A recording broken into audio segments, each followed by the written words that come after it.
Whoa! Don't know what happened there, but good evening and welcome, ladies and gentlemen, to another night of NGS action. I must have hit a hotkey that I didn't recognize, but I did. So we're just gonna kind of jump right in this. You didn't get to see the end of that, but I will still give these teams an epic introduction. We are in Division E East tonight, and we've got a matchup between Liquid Metal and Wood League Express going on. Had to jump in, start fresh, jumping through all of my LA traffic, made it just in the nick of time to get this thing going.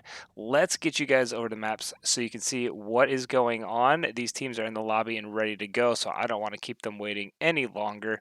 Looking at what's going on, we've got Liquid Metal coming in, banning out Braxis Holdout and Cursed Hollow. Wood League Express in return banning out Infernal Shrines and Towers of Doom, and Wood League Express won the option to choose our first map. So we're going over to none other than Alteric Pass. Alteric Pass, kind of a favorite of Wood League Express recently. I've seen them play it a lot. They've got some spicy comps that they've thrown out on there, and am anticipating some more spiciness to come out here in this game. Meanwhile, Liquid Metal, I don't know a ton about the team, but I do anticipate that they are going to be able to put out some crazy, crazy compositions of their own. Looking over at the standings real quick while we wait for these teams to all give the all clear and ready to go. These two teams are still both battling for their playoff seeding here. We are in Division E East. That means that only the top four teams will advance. Currently, Wood League Express is sitting in that number 3 seed with 9 matches played. They're sitting at 15 points. Liquid Metal, they're in the number 5 seed, trying to get back into this top 4 with 13 points right now. So 2 points separate them from the number 3 spot. Both these teams have played 9 matches each, so both teams will have the same number of matches. Both teams have 3 matches remaining for each of their respective sides. So Liquid Metal, they're for sure still in it, but they need a win tonight against a team like Wood League Express to not only boost their confidence that they can hang with all these top 4 teams, but also sneak them into one of those top 4 slots with only 2 matches to go. The draft is getting underway. We are getting welcomed to Alteric Pass, and we are going to start off the bans. Remember, Liquid Metal, they're going to be the ones who get the first pick here in this map. And so we're going to see Night Night going to start the banning for Liquid Metal. On a map like Alteric Pass, getting rid of the map globals, definitely a high priority for both of these teams. Getting rid of like the Brightwing, the Dahaka, I haven't seen played too much, but he could definitely be a nuisance to deal with on a map like Alteric Pass if somebody plays a mean Dahaka Falstead. Potentially, although he does have the ban talent at level 1. Sorry about that. I got something in my throat. Gotta clear that out. But Varian gonna get that first ban instead. They do run a mean Varian. Wood League Express does. They've run a Twin Blades Varian before to get that reduced healing, putting him in the off lane rather than the top, rather than the taunt Varian. But I do know that Saraloth or Band-Aid, can't remember which one, is gonna be playing, could play that taunt Varian as well. So Varian, a pretty good ban on a map like Alteric Pass, has the ability to get those taunts on some of those rotations. And Sonya going to be banned out from Wood League Express. Kind of a jack of all trades. Sonya's in a really good spot. High tier player in that off laner. Silver Arrow thrown in. Liquid Metal is such a huge... Goodness gracious, where's my water? I did say that I was bringing extra water to this stream tonight because of last one. Silver Arrow are redeeming the take a drink, man. Yeah, I'm going to go get that real quick. So, Falstad, going to be that next ban. I'm going to get that water because I dropped it over on the counter. I need to go grab it real quick and figure out if I can get this thing out. Or never mind. Really? All right, wife MVP. Wife brings me a gin and tonic instead of water. So be very generous with those Tanka drinks, man, because we're doing gin and tonics instead of water tonight. And I got to make it through potentially 3 sets, so don't go too crazy with those. But let me get that redeemed. Here you go, Silver Arrow. You can hear the ice clinking. That one's for you. All right, Grog Blood coming in. Sorry I'm late. Don't worry, you are just in time. We are getting these started off. And Karazim actually getting the final ban here. Must be a target ban towards somebody on Liquid Metal. Since Liquid Metal... I don't typically see Karazim bans that often, but Uther being picked up by Night Night early here in the rotation. First pick, and Uther Getting moved up in the ranks, Grog Malblood coming in with a tank of drink, man. Sure thing, I'm going to sip on this for you. Y'all are going to have too much fun. The good thing is there's not that many people watching yet. So, you know, people will start to trickle in as the stream starts, but nobody else knows what I'm drinking tonight. So make sure we keep it that way. You guys are got the inside scoop. Gazlo Maev. All right, I was promised some spiciness coming out of Wood League Express, and we're going to get the Gazlo Maev. High Admiral playing that Gazlo in the offlane, and Maev going to be the one that is going to be that playmaker coming out of the side of Wood League Express. Going to be able to set up the pick plays and set up a Warden's Cage as well for that Gazlo. But Diva Asmo picked up Shane. Going to be able to put a lot of pressure into that offlane, especially once Asmo hits that level 10 if he commits to that full demonic invasion build and decides to just heavily split push while they've got a Diva to just delay.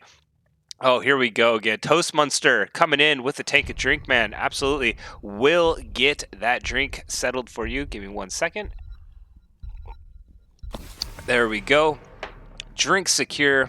We're going to have ourselves a really good time here. Johanna getting the ban out.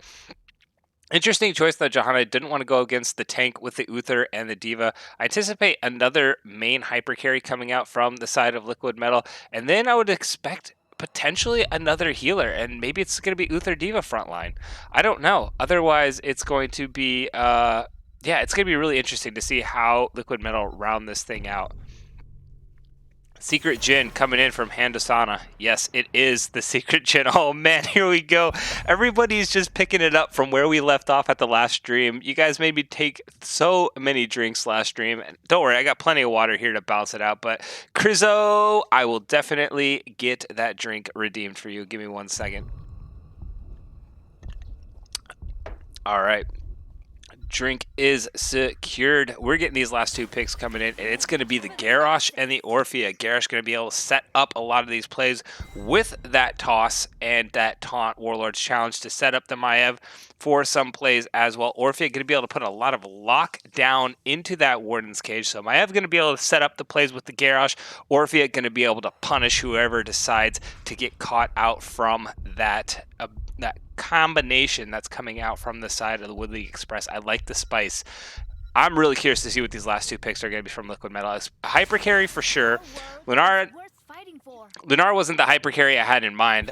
You know, looking at more of like the potential like a Greymane, Raynor, even the Vala potentially coming out here. But Lunara is going to be able to give vision, and she can provide a lot of sustained damage with the Diva. The Mei is going to be able to, you know, get that good take engage and everything like that, but we're not going to see a lot of 4 or 5v5 fights really from the side of Liquid Metal. I don't anticipate with the Asmodeus, so they're going to have to be very careful about the fights they select. They really need to find picks with their 4-man onto this Malfurion or this Orphea, because if Maev can get set up with the Gazlo and the Garrosh, it's going to be all Wood League Express and a lot of these big team fights here. So Liquid Metal have to play around that and set up the Asmodan for success with this split pushing, because Asmodan's really got to shine in this post-10 era for the side of Liquid Metal. I'm not entirely confident. We'll see. Maybe Pado will, I'm guessing that's Pado. Maybe Pado will, or Pad Zero will prove me wrong and show me how much they can carry on the Lunara. But let's get these two teams introduced. I'm going to start with the blue team since they are the home team. On the blue side, we've got Liquid Metal. We got Night on that Uther. We got Brianio on the Diva. We got Shane 9110 on the Asmodan. Sugarman sitting on that Mei, and Pato on that Lunara. On the red side, getting ready. Here comes Wood League Express. We got Ice Queen leading the train with that Orphea. High Admiral on the Gazlo. Seralath on that Malfurion. Novabot on that Maev. And Band-Aid on the Garrosh. Wood League Express coming in. Pad O. And to the middle we go. Looking at these talents coming out so far, Uther going to go for that stacking Wave of Light. Needs 60 to get there, but going to be able to do a lot when he gets that done. Asmodan going for the Gluttony there, wanting to get those stacks up and get more, wants to be able to get that Annihilation up much faster once he's able to get those stacks going. Maev actually going for the quest Bonds of Justice here. Gonna, actually, what does that entirely do? Gets a lot of tethers. and increases the damage on the pulls there as well. So gonna need to stack that one up, but we have the Lunara gonna go match up against the Gazlo here in the top lane. Gazlo should have that advantage in the early game, gonna be able to punish out. Maiev actually getting caught out from the D.Va, gonna get herself to safety. The Nova bot gonna be able to make sure that they can get themselves healed up, get back to that bot lane. But I do anticipate that D.Va's gonna have a pretty good time there in that bot lane. The mech should be able to sustain fairly well, and then if D.Va can just play safe against the Maiev engage, stay behind her minions, she should be able to get her mech back and out-sustain the Maiev as well. So top lane going to go over to Wood League Express. Bot lane going to go in favor of Liquid Metal. So it's about this 3-man in the mid, but look at this. Wood League Express doing a very good job getting up their camps already. The camp from the side of Liquid Metal not being addressed quite yet. Asmodan and Mei trying to finish this out, and that's one thing that they don't have. Lunara committing to being in this offlane means they're going to have very slow wave clear. Asmodan and Uther are going to try and get these minions out, but it's going to take them so long to get those things clear. Meanwhile, D.Va starting to punish this Maiev here in the bot lane. We'll see how that one continues to transpire, but that, as we mentioned, Gazlo having a very, very good time in this top lane, sieging up these towers and not losing really any health at all. Lunara gonna have a little bit of a struggle in that top lane. But the mid lane getting sieged, the camp still not anywhere close. One minion still to finish by the Asmodan, meaning these towers are going to take a lot of damage. Mei having to use the slide, ice slide to escape there, but these minions still putting down. Look at one tower's already down, the sleep going out, and we do see actually the Gazlo picking off the Lunara here in the top lane. Look at, still sitting at very full health. Gazlo is going to be able to just bully that Lunara around in the top lane. I anticipate the Asmodan and Lunara to switch here pretty soon once Asmodan starts getting sacked. He's still sitting on deciding where he wants to go with that level 4. But Maiev not really, you know, not losing the bot lane yet. Gonna back here, maybe pick up the minions and then go for the back. So doing an okay job considering that's a losing lane for the Maiev player there. And we're gonna see this 4-man from the side of Liquid Metal go ahead and rotate down into this first objective fight. There's nothing really to pick up as far as camps go, but Wood League Express, their camp's coming up in 5 seconds, so I anticipate them, as long as they can stall here, they'll go get the second camp. Here they are committing right away when the timer comes up. They're going to go get it. Meanwhile, Liquid Metal, they're not really creating any map pressure. They did get the soak in the bot lane, so that's going to be missed soak from the side of Wood League Express, but they are going to have camp advantage, meaning they will get objective advantage here shortly. Maiev going for another stacking quest at level 4, pinned down. I'm not super familiar with these Maiev tells. I'm definitely going to have to go read them because this is not a typical Maiev build that I'm seeing, but Garrosh does get the throw onto Uther. Uther's got a lot of sustain already. Ice Queen trying to burn through it with the Orphea, but the stun going out onto both the Malfurion and the Garrosh, and a nice turnaround coming in from Liquid Metal to make sure that they stay pretty healthy there. Gazlo was able to get this top lane pushing in a little bit, so experience denied for Liquid Metal there. And now we see Wood League Express starting to commit a little bit to this push down over the objective. The mid lane is being sieged. Maiev and Garrosh are going to start up this objective. Lunara getting rooted out here. We do see the fight going in. Uther getting thrown all the way back. The stun from the Mei coming in huge on 3 members there. Asmodan trying to put down some follow-up damage. Seraloth actually goes down on the Malfurion there, and Wood League Express are now on the run. What started as a great fight suddenly turned all the way around. High Admiral trying to put out the rest of the damage on the Gazlo, but we got the D.Va getting out in the backline, gonna be able to put down the rest of this damage. Uther gets traded out. A nice saving throw onto the Orphea there, but Garrosh may lose his life here. Maiev trying to keep everybody zoned off. That's a 3-for-1 in favor of the side of Liquid Metal. Big plays coming out from their team. The Mei started that with that 3-man stun onto the entire backline, being able to get in there, take the pressure off the Lunara, and the D.Va was able to jump in, start putting down some damage, and then the chase was on once they got the Malfurion. So big play coming out of Liquid Metal there. Gonna get this channel off. Will they be able to finish it? It's gonna be close. The side of Wood League Express are gonna come and try and contest it. Nobody from Liquid Metal is there to stop it. The channels are starting to go off. Mei is trying to delay. 1.3 seconds remain, but the Malfurion is able to get the channel off. Big play. Maiev is getting in, trying to pull the D.Va back. D.Va in, thrown in the middle. She does have the bomb available. She's unable to get it off. She has to get herself to safety. Maiev going in, 2-man knockback onto the Orphea and the Garrosh, and now running away. Lunara did get slept by the Malfurion in the middle of that fight. Now Maiev coming in with a huge pull there. 3-man knockoff from the Garrosh. Big plays coming out of this Maiev and Garrosh combination there. Maiev continuing to throw down the damage, continuing to get the resets on the blades. Uther Uther somehow staying alive and all that. D.Va died in the top lane. Garrosh trying to chase the Uther, does not find it, and now the channel going off for Wood League Express. So big plays coming out of the Maiev and the Garrosh are getting that 2-3 man knockups, and we do see the Mei, excuse me, getting slowed and stunned out there. Malfurion able to put him to sleep with that level 1 talent. Maiev actually going back to try and clear some of these things off. You thought that somebody may have been able to get the Malfurion interrupted there, having the Lunara and the D.Va, but nobody was quite able to do it. Now the deny is on for the side of Liquid Metal. They do catch out the Gazlo there. The Mei knocking him back, but Asmodee does not get the channel all the way off. He does not have the Annihilation available to throw. Novabot having to get away. The Annihilation goes down, does not hit the Gazlo, but now here we go again with Liquid Metal. Gets the stun onto the Orphea. The Asmodee getting the channel, but good save by the Garrosh, throwing the Orphea to safety there, making sure that the Asmodee doesn't get the channel finish off. Maiev throwing down the interrupt on this objective, and now Mei trying to zone everybody off. It's pretty much tit for tat here. Mei getting thrown and knocked back up. We do see the Gazlo continuing to chase, but D.Va throwing down the zoning mech bomb to make sure nobody can contest. Mei actually going all the way back, so it looks like both teams are going to set up defenses. This is a pretty crazy first objective fight. Oh, Lunar getting a big stun there from the Gazlo, and that is going to be Lunar dead. That means this objective is going to go for Wood League Express. There's no way Liquid Metal can contest this. Big pickup there by the side of Wood League Express getting this first objective, and now they should back out and start the push. 10s are online.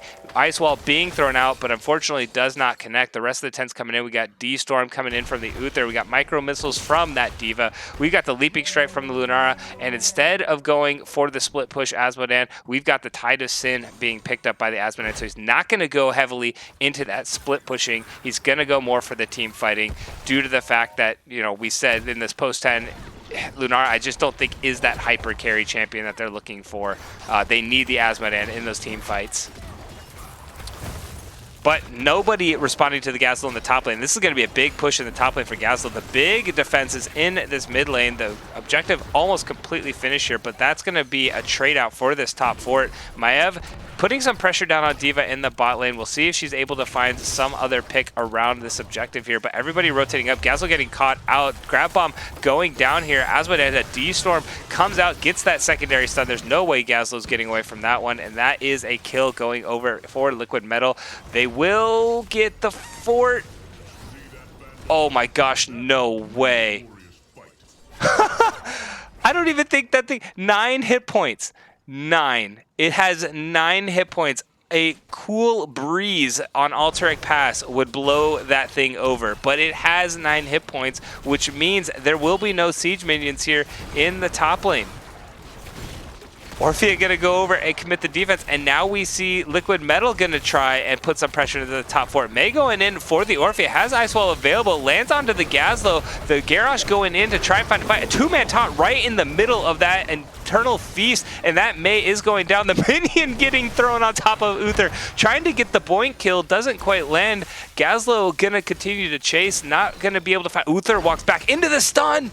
No, Gab Bomb going down, lands onto both the Uther and the Lunara, and now the Lunara getting stunned out as well. Maiev is here, going to pull the Lunara back. Lunara getting thrown around, does not have the Leaping Strike available to get herself to safety, and that is going to be a 3rd kill. Oh, Uther was away, and he turned around to walk back onto the stun. Unfortunate there, maybe a little bit of a misclick, but that's okay. D.Va going to push out the mid lane, and everybody else is going to go try and find value elsewhere. That fort did eventually get sneezed on, but the boss being picked up by the side of Wood League Express. D.Va and Mei going to go down, see if they can get some value on the other side of the map in return. They've already got minions pushing in the mid lane, and now they're going to go and try and even out this boss trade. The good news is this isn't the fastest boss clear.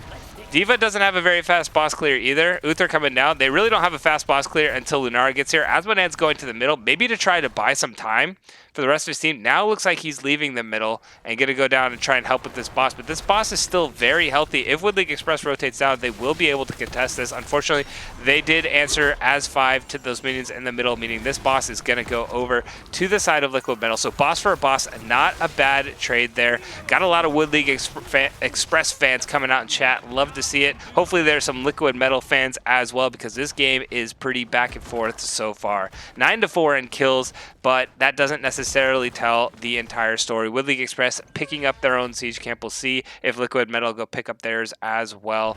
Asmodan gonna start clearing off this boss here in the top lane, and we can go through those level 10s real quick for the side of Wood League Express. We got Grav Bomb coming out from the Gazlo. We got the Warden's Cage from the Maev. Got the Twilight coming in from the Malfurion. Eternal Feast, as we've seen, by the Orphea, and Warlord's Challenge being picked up by the Garrosh.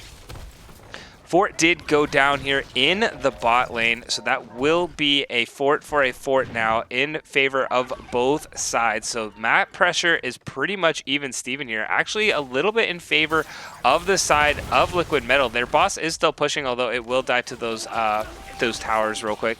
But the experience advantage because of the 9 kills is definitely in favor. Malfurion getting caught up by the Ice Wall. Let's see if they can get the follow-up damage on top of it. A 3-man group up. Grab Bomb going down. 4-man Grab Bomb. The Eternal Feast is doing so much damage. May is still hanging out in the middle of it. That's 3 kills just immediately picked up by the side of Wood League Express. The Orphea Grab Bomb combo is massive right now. Garrosh able to land a 3-man Warlord Challenge to make sure they all sit in the middle of it. And then we've got the Maev just throwing down that Warden's Cage. Nobody can escape. Huge play coming out from Wood League Express. You thought the pick onto the Malfurion may have set up the fight here, but everybody on the side of Liquid Metal just grouped up, and they don't have the best like burst damage onto one target there.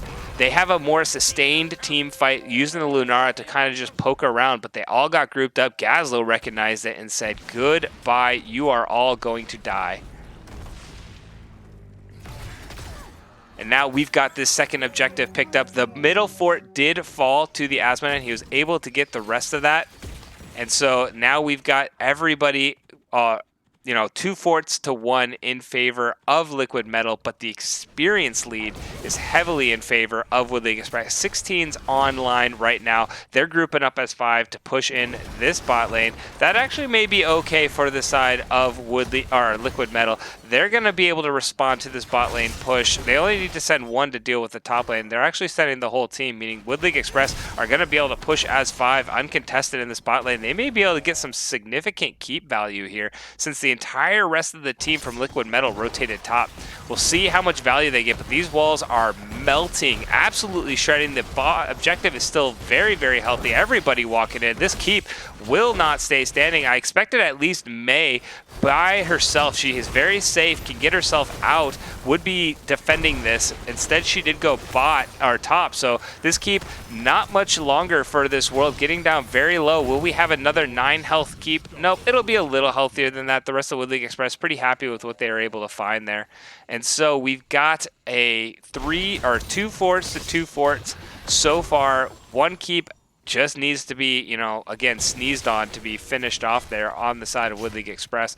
But camps being picked up by both sides. 16's now online for the side of Liquid Metal. We'll see if they can find a fight that is a little more favorable for them. Find this longer type of engage, unless they can find a pick onto the squishy target when the rest of the team isn't right there as well. They got to be very, very aware of this Gazlo Orphea combo. It's been causing a lot of devastation for their team in these last 2 team fights. They've got to find some way to do it. And maybe Uther, I get why he went D-Storm. He wants to set up the pick play, but maybe the D-Shield and then upgraded that at level 20 to give the massive invuln to the entire team may have been the better way to go. Maev and Gazlo gonna do this backdoor Rambo thing. Gonna go on a little bit of an adventure. Novabot and High Admiral, how cute. Gonna go pick up the keep here. So a fort for a keep, 3 forts to 2 forts, but a keep in favor of Wood League Express. So, that bottom pressure is gonna be really difficult to stick with. The one good thing that Liquid Metal do have, they do have the advantage in this mid lane, which does give them a little bit of advantage over these 2 objectives. Mid lane is typically the first one that you want to see being picked up because it gives you a little bit more of an advantage over these objective fights than the side lanes do. Momonucleosis, no worries. This is game 1. We are not in game 2. Best of 3. So you only missed about the first 15 minutes of this stream. We're still going in this game 1. And both teams electing to go pick up the bosses yet again. I have to say, I do think this trade favors Liquid Metal here. You know, the bottom keep already being down, Asmodan going to be able to push this lane out. This will be able to be answered by Liquid Metal, no problem at all. And this boss going to be able to put down some damage because, as we've already established, not the best minion clear, boss clear, excuse me, on the side of Wood League Express. So both teams going to go back, pick up their own camps, deal with the bosses, and set up their defenses over the objectives. Shane just going to park it right there. Nobody's so far starting the objective. Now Lunara going to go to it with Uther. Gaslow already finishing off his objective camp. The entire side of Wood League Express going to go down and deal with this boss. Going to be able to clear it out, no problem. D.Va handling this one alone. I anticipated somebody else to come lay a little bit of a helping hand, but this boss going to get a pretty good value in the top lane since nobody else came with it. I thought they were going to trade 4 for 4 here. Icewall trying to get the pick onto Gaslow does not connect. That's a pretty, significant cooldown. 45-second cooldown. Now Asmodan did come back. So we got 2 now back here. They should be able to clear this boss, but that keep took a lot of damage since the rest of the team didn't go defend it. We've got the Maiev going in. She did already use the teleport in, so she's not going to be able to set up another play for another 10 seconds or so. But the objective finished being channeled by Wood League Express. 20's just now coming online for Wood League Express too. So Liquid Metal taking a little too long to try and force some sort of fight here. And now this means they either got to soak up their 20's or they got to find a fight down these Storm Talent tiers, which means it has to be a pick onto a backliner. And Mei is looking for that kind of a play. But unfortunately, Garrosh sniffing it out, throws them back, and this is Uther and Mei right next to the Orphea. 4-man D-Shield. This is big, actually. If they can kill this Malfurion, Lunara trying to finish him off, is able to get the kill on the Malfurion, and Orphea taking a lot of damage as well. The D.Va Bomb going to get a big explosion here. Gaslow getting very low. That was the fight that they needed. Lunara chasing down the Orphea there. That's 2 kills going for Liquid Metal, 3 kills for Liquid Metal, and the Asmodan going to try and finish off the Garrosh in the bot lane. Doesn't quite get him. Uther here gets the stun. Will he be able to finish off 200 health Lunara? She does have a leaping strike available. Can she cut him off here? Oh, she doesn't go for it. Had the leaping strike available and doesn't go for the 4th kill onto the Garrosh. Holy cow. Well, now all experience is even. Steven, Liquid Metal gonna go get a steal, and this is a big play coming out for Liquid Metal here. We said if they could get it onto the back line, everybody grouped up, and Mei got a beautiful 3-man ice wall, which put everybody under except Malfurion. They were able to get back onto the Malfurion, get that kill, and then collapse on the Orphea, who was ice walled in the middle, so got both of the threats out of the way. The 2 squishies didn't really have to worry about the Maiev too much because Maiev doesn't pump out a lot of damage. So, and then they were just able to find the Gaslow, and that was it. So Liquid Metal prioritizing their targets perfectly there, and now they are on the offensive with the objective. We need to see a solid 5-man defense. If the side of Wood League Express can land that combo one more time, they will get a massive defense, and then they will be on the counter, and Maiev is looking for it. She gets the pull. Is she going to put down the Warden's Cage? The D-Storm does go off. Maiev going aggressive. The grab bomb going down. That's 1 kill onto Uther. A 2nd kill going to go down onto the Mei as well. The combo not as clean as they have had it, but Lunara wasn't there, so it was good enough. They get the 2 kills, and that is going to be pretty much all that this bonus objective push wrote. They're going to continue to try, maybe force a little bit in the bottom lane with the 3-man, but they can't commit too heavy just because they don't want to get staggered deaths here. And here we go. We're getting a little bit of a siege. 5-man committed in the bot lane. Everybody's just smartly backing off. Asmodan already mounted up. They're going to run up to this mid lane. The mid lane has already been answered. They keep getting fairly low. Asmodan should be able to finish that off, no problem. And we're pretty much, again, back to even, Steven, except with Liquid Metal, we're able to keep this fort alive. Ooh, is Asmodan going to find this Maiev? They've got to be very careful. Orphea, Garrosh, and Malfurion are there, but Asmodan able to get the Thunder from down under, layup shot, and that is going to be a keep going down. Liquid Metal taking map advantage now, gonna go ahead and pick up their own siege camp, and now it's really gonna come down to who can win this next team fight.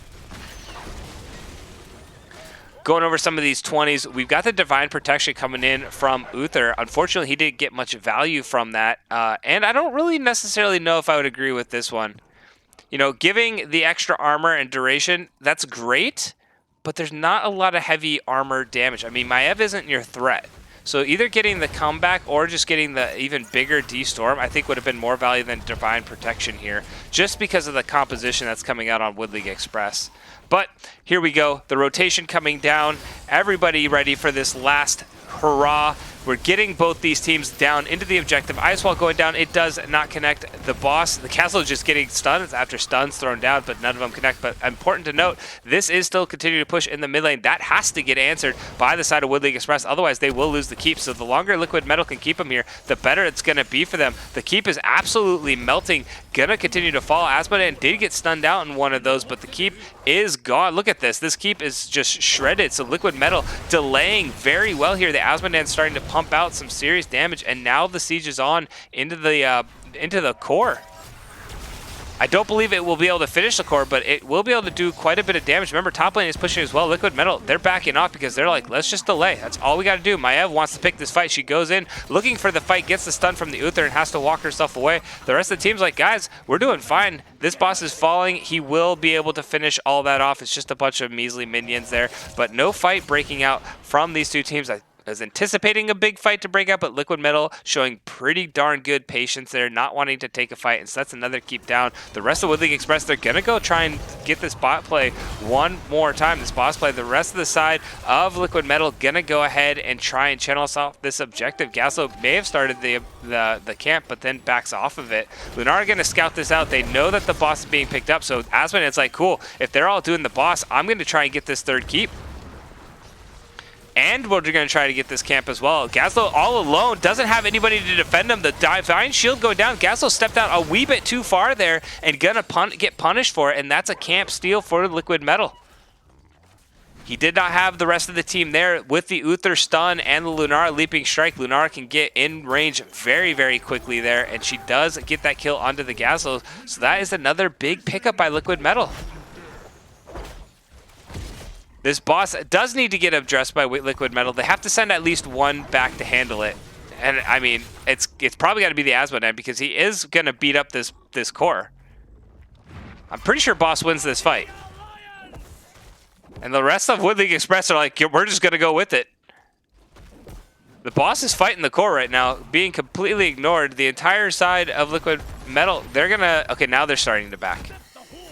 But Wood League Express, they look like they're wanting to finish this off too. The boss is still at half health. This might be a base race. Look at this. Liquid Metal is going in for the base race as well. We got a base race going on here. Wood League Express getting the boss down. It's 23-15. It's starting to shred. All 5 members are over here. We've got a 4-man. The objective is online. It's 9,000 to 10,000, but the armor difference. Gaslo coming out getting the grab bomb, but it just wasn't quite enough. Gets the kill, but it's gonna be game 1. Going over in favor of Liquid Metal.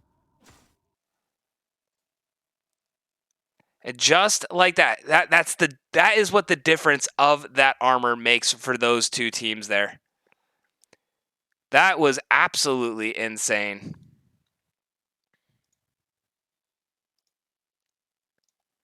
But yeah, the armor difference, because you could see how low that boss was already getting in that fight, and then Wood League Express, they didn't have any armor on their boss because they had lost all 3 of their keeps, and so the rest of the side of Liquid Metal were just like, okay, let's go for Wood League Express, let's do a base race there, and we're able to shred through, even though they didn't have the best shred. Asmodean was stacked up, so he could clear the minions out pretty quickly with the Titusin, and then just doing the Annihilate, was able to clear out a ton of bosses there. And yeah, Wood League Express, they were kind of getting there, and then they just stopped, and then they kind of went. So yeah, interesting. I mean, that was a couple of seconds difference between those two teams. Definitely a nail biter through and through. But Liquid Metal showing some resolve in that later game. You know, I gave the benefit of the doubt over to Wood League Express just because I didn't necessarily think the Lunara was a good enough hyper carry. But you know, Asmodan definitely doing a good job, adapting his build from what I thought their strategy was going to be going into it to I'm just going to try and do as much damage in some of these team fights as I can. And, going for the Tide of Sin instead. And big play coming out from the Asmodan because then they just stayed S5. They said, we'll go 5-on-5 against you, which I still think was to their disadvantage. But the most critical fight was when that Mei landed that huge ice hole. They're able to find the Malfurion, get the Malfurion kill, then get the return kill on the Orphea, and they got an objective off of that, which negated all of the map pressure that Wood League had just created, getting the keep. And they were able to get all those objectives as well. And then to have the patience to stall out that bot boss and let their minions just do the work. And their minions were able to get that second keep. And that 3-minute power play coming out of Liquid Metal was absolutely beautiful to see. And they were able to create a lot of not only even up the macro pressure, but then create some of their own. So well done on all those for both those teams here. So let me get you guys over to the map overview. I'm going to load into this second game because these teams are already going. And I do have to, Grog Malblood did redeem another Take a Drink Man. So I'm going to make sure that I get a little bit of water in me real quick. All right, that is very, very tasty water. So we've got Battlefield of Eternity going to be our second map, and it was picked up by the side of Wood League Express. So Wood League Express going to send us over to Battlefield of Eternity. Silver Arrow, I always love seeing the Orphea pickups. Yeah, you would love seeing the Orphea pickups, Arrow. I do hope we see another Orphea appearance, though, because I, as well, do love to see a lot of Orphea. Watching these games, I got the points to burn.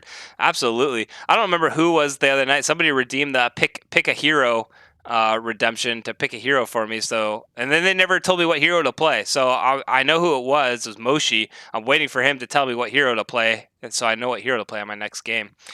But also, Hando-san, thank you so much for the follow. Appreciate the follow. Welcome to the channel. I hope you are enjoying this Heroes of the Storm action because we got plenty more coming. Playoffs are next week, and that's where stuff really starts to ramp up and get exciting here.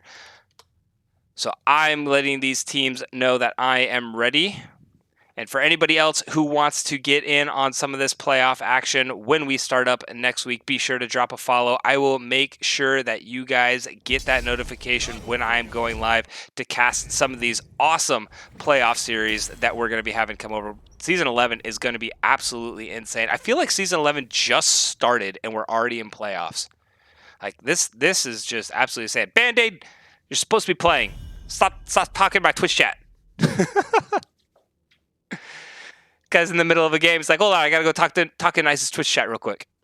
But here we go, Battlefield of Eternity. I always comment on the channel. I love Battlefield of Eternity. Probably one of my favorite maps to cast, just because there's so many different ways to approach the map. You got the race, you got the team fight, you got the siege, you got just all the above kind of deal. Champions like Vala, champions like Greymane all of a sudden become higher priorities. Li Ming is a higher priority mage.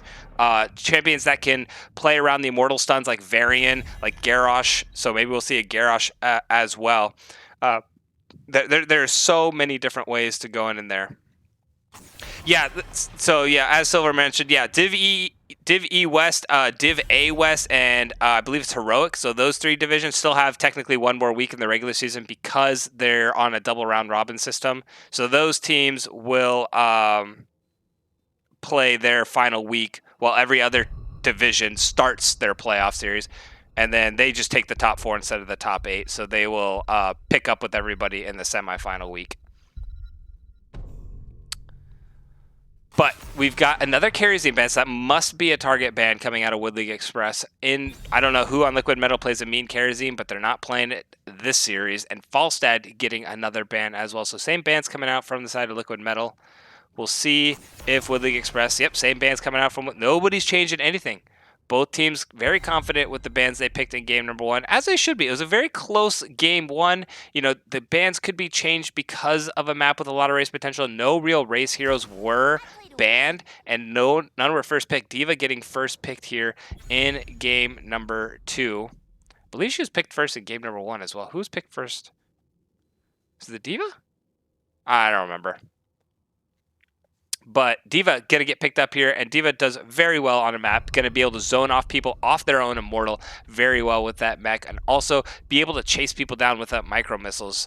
Provides a lot of team fight utility as well. But there is the race coming out from the side of Woodleague Express, Brightwing and Vala. So D.Va going to be getting polymorphed here, and if that Mei gets picked up again, Mei will get polymorphed as well. So Brightwing going to be able to respond to a lot of these heavy engaged champions there with the polymorph. And also get prevent a lot of spell damage from being done. So, you know, the Li Ming might not be the best option for Liquid Metal now, but they do go with that Uther again. So running back, pretty similar comp so far on the side of Liquid Metal. And Zul'jin going to get picked up. So there's some race on the side of Liquid Metal. Not one of the best race champions, but what he lacks in race, he makes up for in team fight ability. He'll be able to pump out the longer this game goes, the more damage Zul'jin will be able to do. We need to start seeing some blinds on the side of Woodleague Express to keep that Zul'jin under control. They already have Brightwing, so I doubt we'll see a Brightwing and a Lily, but we got Johanna still available. We got Mei still available. So one of those two champions are definitely going to be picked up by Woodleague Express to keep the Zul'jin under control. Diablo getting banned out. Not going to see the Lord of Terror on Battlefield of Eternity. And waiting to see. I mean, if I was Liquid Metal, I'd get rid of the Johanna right now. Force him to go into the Mei. Because Zul'jin can do a little bit better against the Mei. Less of a blind. Zul'jin can put out a lot more damage, but they go with the Mei instead. Going with the Mei instead. So the Johanna going to be able to be picked up. Johanna able to take the trait to make her blind just annoyingly long on the Zul'jin at 7. So we'll see if they pick up the Johanna. I fully expect the 7, the Johanna will be picked up. There it is. Band-Aid. Gonna lock in that Johanna. And now we're seeing, I'm guessing the Mage may come out here. There it is. Chromie gonna be picked up by Ice Queen. And Chromie, one of those great champions, puts down a lot of zone control with those sands. Going to be able to keep the Zul'jin and Uther from really getting in too deep. D.Va will be able to just mech right through it, but she's going to be able to keep the Zul'jin and Uther, and there's so many places to put down your sands in the middle area of this objective due to all the team fighting. So Chromie, a pretty darn good pickup on a map like Battlefield of Eternity. Tyrael and Tassadar, they're going full-on hypercarry Zul'jin and given an extra sanctification just to make sure that Zul'jin can stay alive that much longer. So he's going to have the Taz Dingo and the Sanctification available to keep him just pumping out so much damage. Tassadar are going to be able to put out respectable damage as well. And Gazlo picked up Bakchi? I'm guessing that's how you say it. Bakchi, thank you so much for the follow, man. Welcome to the channel. Hope you're having a good time. We got playoffs coming around just on the other side of this week, so stick around. You'll be getting notifications letting you know that we are going to be casting a lot coming up here in these next few weeks. But yeah, looking at these two teams, holy guacamole. I mean, Liquid Metal, I really like their team comp. It's going to take a lot of communication to execute it well, but they've got a lot of damage, a lot more damage than they did in game number 1. And Tyrael is going to be able to, you know, not only stim up the Zul'jin's attack speed and movement speed, but also give him an extra life, essentially. Give him a lot more time to be able to pump out a lot of damage. But on the side of Woodleague Express, they've got a very similar comp. They've got a Wombo combo still around. Chromie's going to be able to put down people inside that grab bomb. So it's going to, again, come down to execution on the side of Woodleague Express. Let's get these teams introduced. On the blue side, fans of Liquid Metal, give it up. We got Sugarman sitting on that Tyrael, Night Knight sitting on the Uther, Pato on the Zul'jin. We got Shane 9110 on the Tassadar, and got Branonel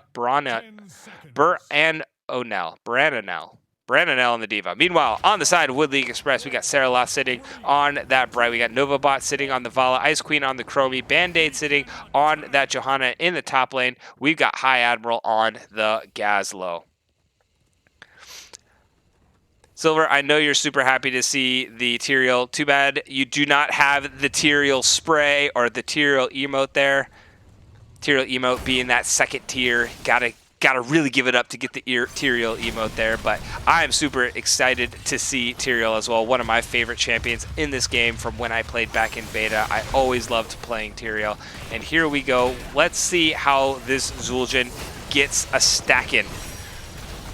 Night taking some damage, but Uther gonna be able to just heal it right back up. Zul'jin on 1 stack so far. Tassadar gonna need to get stacked as well, so they're going super late game with this Tassadar Zul'jin, both wanting to get as many stacks as they can based off the auto attacks. And Johanna, you're gonna have your work cut out for you. Band-aids on both Tassadar and Zul'jin blind duty. Gonna definitely have to commit to getting that blind at 7 to keep both of these guys from stacking up. The longer they can keep the stacking up going, the better off they are to make this game put this game in their favor. Meanwhile, now we get to see the Gazlo and the D.Va. Both were in opposite lanes in the first game. Now they're going to go at it. And again, I think Gazlo has the advantage in that top lane. Gazlo just going to be an absolute bully to deal with, especially when he takes that extra sustain. But we will see what the D.Va can do in the top lane. Pato taking some damage, but is going to go ahead, get some stacks. Johanna throwing out the blind to say that's enough stacking for you. Silver Arrow throwing out the Jaina Flare. Love it. There we go. We got some choo-choos coming out in the chat. Wood League Express fans hoping that this is going to go to a game 3. I really love it when series go all the way to a game 3, but neither team committing to taking this bottom camp quite yet. Both still electing to scrap over the mid lane. Tassadar getting a little bit low, losing about half his health there. So Jana getting a nice condemn, getting some follow-up damage from the Chromie, but Uther going to go ahead, try and get this gank up in the top lane. D.Va getting a nice bit of heal in there, and Gazlo going to have to back up due to the 2v1 situation. But now we'll see if the side of Wood League Express, Vala's already starting off, and that's exactly what you want to see in response. They see the Uther in the top side, they go get the advantage somewhere else on the map. So good commitment by the side of Wood League Express here. Tiro is going to come down, try and interrupt this, actually going to get himself on. So we do have a fight, but it's a 4v3. So this is going to go Wood League Express favor if that Novabot could stay alive. Uther is now here. Pato so low, does go down. Band-Aid getting stunned out on the Johanna, trying to get in there and see if they can get another kill on the Uther. Chromie putting out huge damage, and that is going to be a second kill onto the Tassadar. So big plays coming out of Wood League Express. They're getting both those kills. Nobody going to go pick up their siege camps, however, since there was that scrap of a fight going on, and both teams going to go ahead and get ready to set up for this burn phase. But Gazlo, look at the advantage Gazlo has at the top lane. D.Va does have her mech available, but if Gazlo can burn that out, that would be a big pickup for the side of Wood League Express. Zul'jin starting off the burning for the side of Liquid Metal. Meanwhile, the entire side, almost the entire side, Johanna going to go and defend, but most of the team members from the side of Wood League Express able to win the halftime show here. Tassadar committing to finishing up this camp here in the bot lane. So big halftime lead going in favor of Wood League Express so far. Liquid Metal going to go set up the defense. Wood League Express going to try and commit to the offense here. Johanna getting zoned out from the Tassadar while the mech going down. The stun on top. Iron Skin pop, but Brightwing comes in with the save. Now Brightwing's got to get out because she's squishy, and Johanna going to try and get that turnaround going for the rest of the team. Chromie able to put out some damage. Big two-man stun coming in from the Gazlo. The disengage is good, and now they will just be able to poke themselves with the rest of this objective. Zul'jin gonna go and try to commit to finishing off the burn. They just need to heal up and then re-engage without the Zul'jin being there, and this is gonna go over to Wood League Express. But so far, the Tyrael doing an excellent job zoning everybody off. Chromie gets some big damage out. Ooh, Zavala, gets the vault out of the way. Almost got stunned down on top of the Immortal Stun. Gazlo took a big beating, but able to get himself away. Johanna in deep, but everybody's fighting. They're not hitting the Immortal. D.Va getting knocked out of her mech there. Everybody low on Liquid Metal. Everybody low on Wood League Express. Look at these health bars. Everybody just needs to get attacked here. The objective is picked up. That is a kill for one on each side. Tyrael gonna blow up here, get 2 more kills, and that is going to be 3-1 in favor of Liquid Metal. Big value coming off the Tyrael passive there. Wood League Express did get the boss, but unfortunately nobody's alive to push with it, so this boss gonna get melted pretty quick. We'll be lucky to get the entire front wall, if that. Although Tassadar hitting up the minions may actually get stunned here. And then the boss gonna go ahead and start taking down some of these towers. Gets 1 tower. Will it get the wall? That is to be determined. The rest of Wood League Express going to come try and siege it up. Gets the wall. Doesn't get the whole front wall, 1 tower at half health. So big defense coming in for Liquid Metal, pretty much negating that entire objective by the side of Woodley Express and also taking the experience lead. So overall, better trade for the side of Liquid Metal, getting a nice half-level lead. I believe they were down a half level going into that Immortal fight too. So able to get pretty much make up the experience and then gain some. Vala trying to finish up the camp. They did do just pretty much a lane swap. Gazlo going to be in the bot lane against the D.Va. Everybody else here in the top lane. Vala being sneaky here on this objective, able to pick it up. Everybody else, Ice Queen does have the sands now, so Zul'jin getting some big damage down on top of him.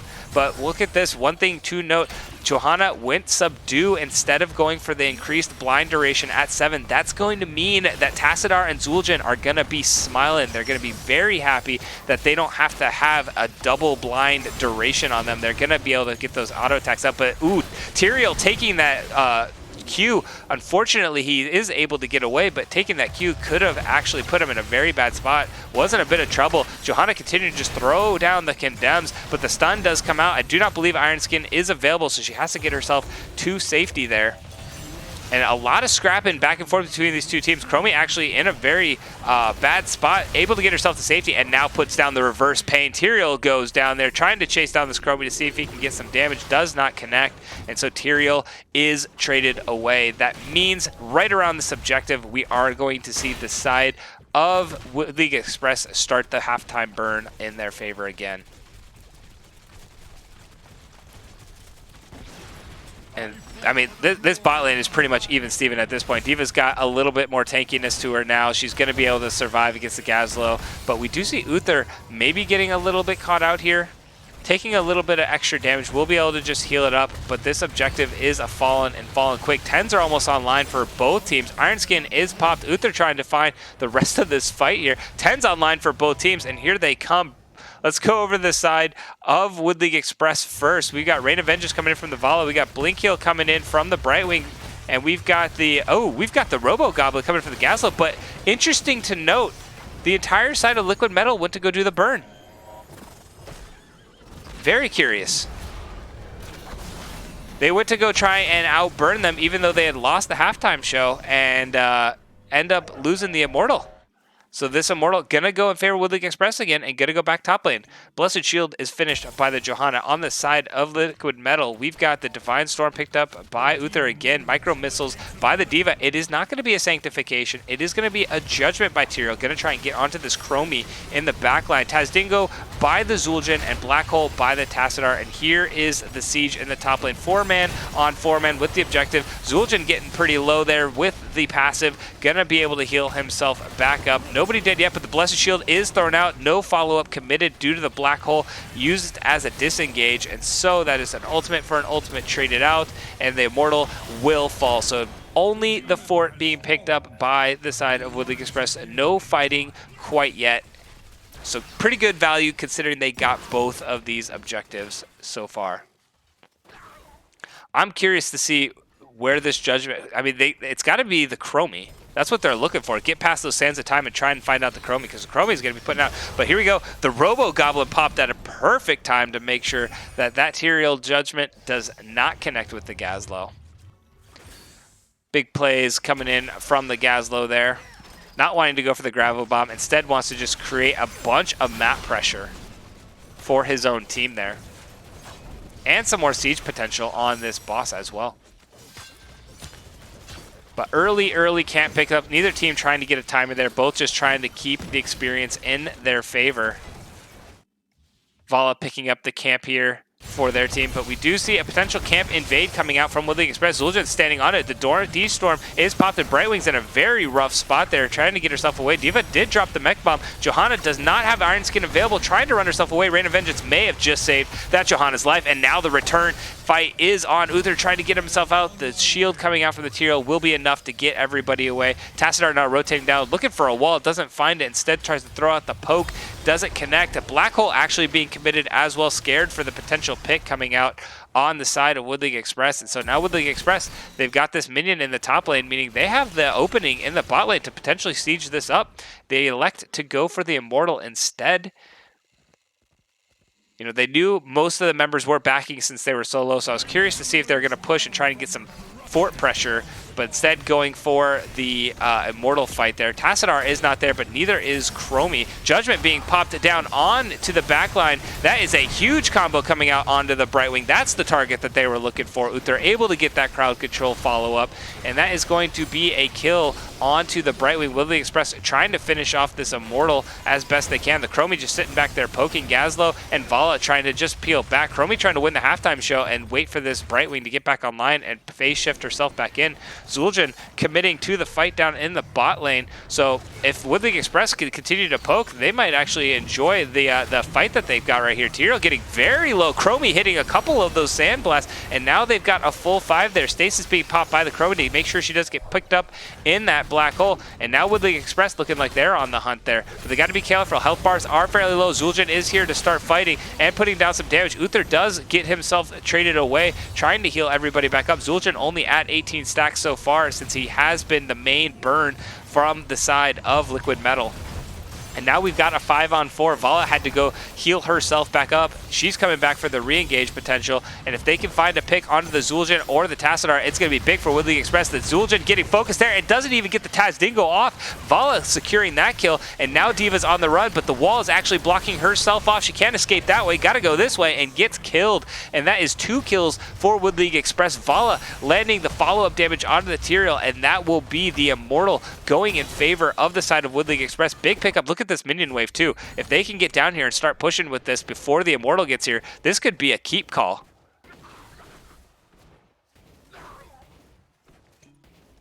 And we are going to see the 5-man. They're coming down now. Uther is here. They need to start pushing this out as fast as they can before the entire side of Liquid Metal gets here. Get as much keep damage as they can. Chromie and Vala did both back, so unfortunate timing on the backs there means that they are only going to push with the Immortal. The Immortal will take health away, or will lose health for this fort pickup there. The fort will go down, no doubt about that. Blessed Shield is online. Actually, all ultimates are online, so I expect Johanna to look for a fight here. Try to find the pick onto the Zul'jin. She's going in, wait for the rest of the team to get in position as well.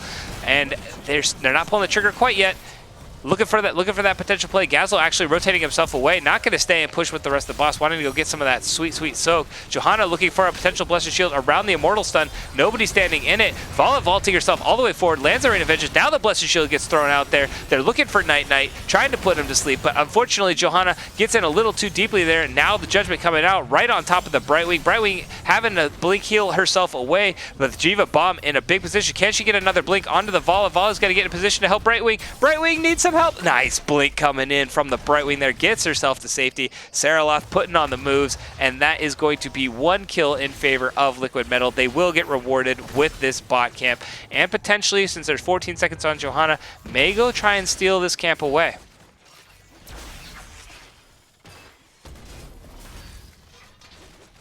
And looks like they're not going to go ahead and try and push. They're just going to commit to the bot lane, try to even up some of this macro pressure. Not going to go and try and get a steal there. Diva actually going back and trying to finish up the objective herself. Get some more experience for her team.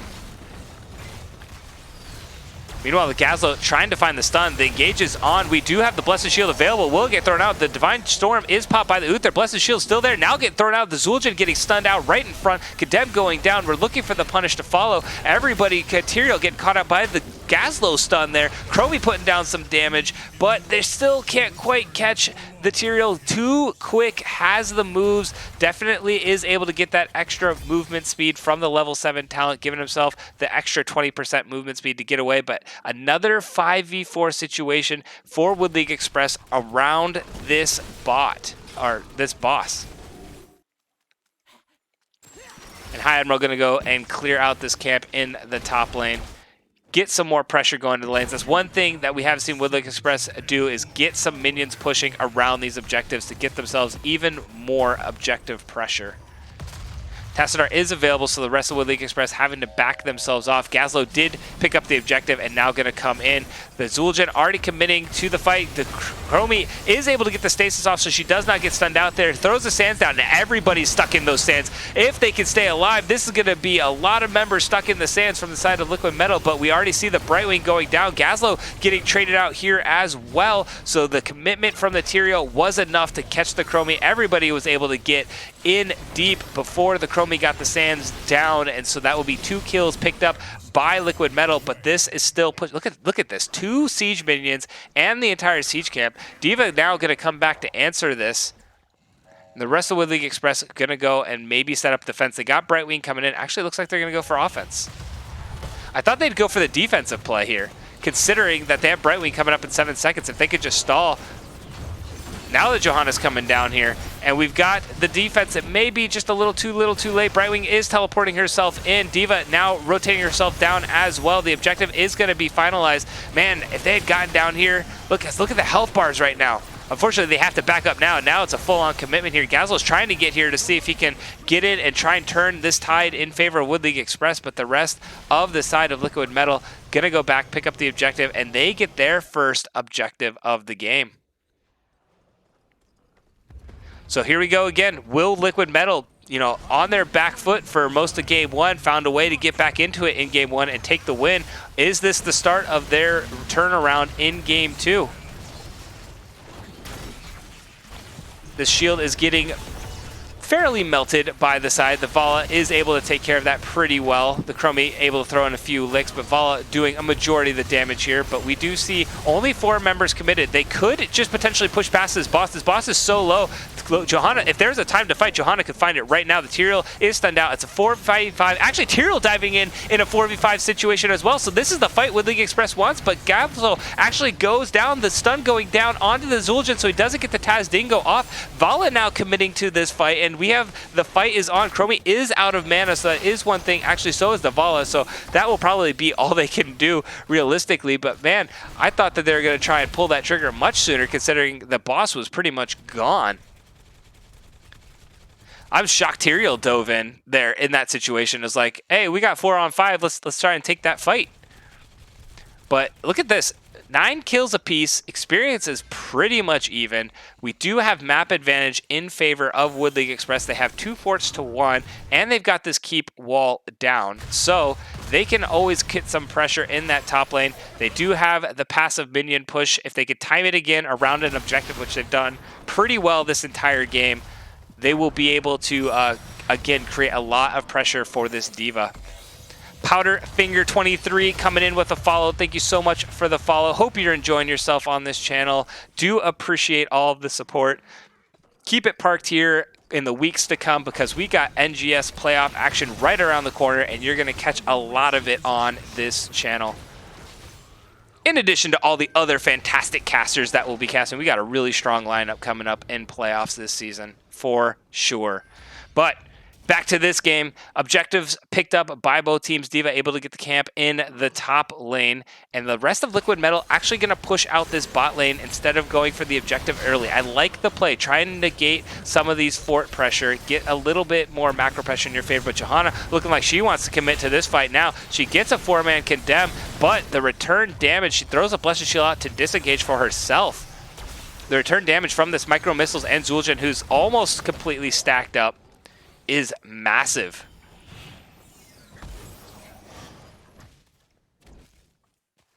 We do see the side of Liquid Metal starting to burn. Meanwhile, the rest of Wood League Express are burning over on their own. They're going to try and push past. It's a 5v3. A stun going down onto the Vala. A D-Storm. Uther playing that absolutely perfectly. The follow-up from the Tyrael is there, but they don't have any of their damage. Both Tassadar and Zul'jin are away, and with Zul'jin and Tassadar are away, Wood League Express are here to play. Getting the kill onto the Tyrael, and now they have a 5v4 with a big death timer on that Tyrael. They just need to commit to a little bit of a defense, get everybody low. Actually, D.Va getting shredded here. Everybody going to continue to hunt on this D.Va. Uther and Zul'jin on the run. Gazlo wanting to find the stun, gets it onto the Zul'jin. He pops the Taz Dingo, but he's stuck in the slowing sands, so the damage goes down, and that is going to be a staggered death. Big pickup for the side of Wood League Express.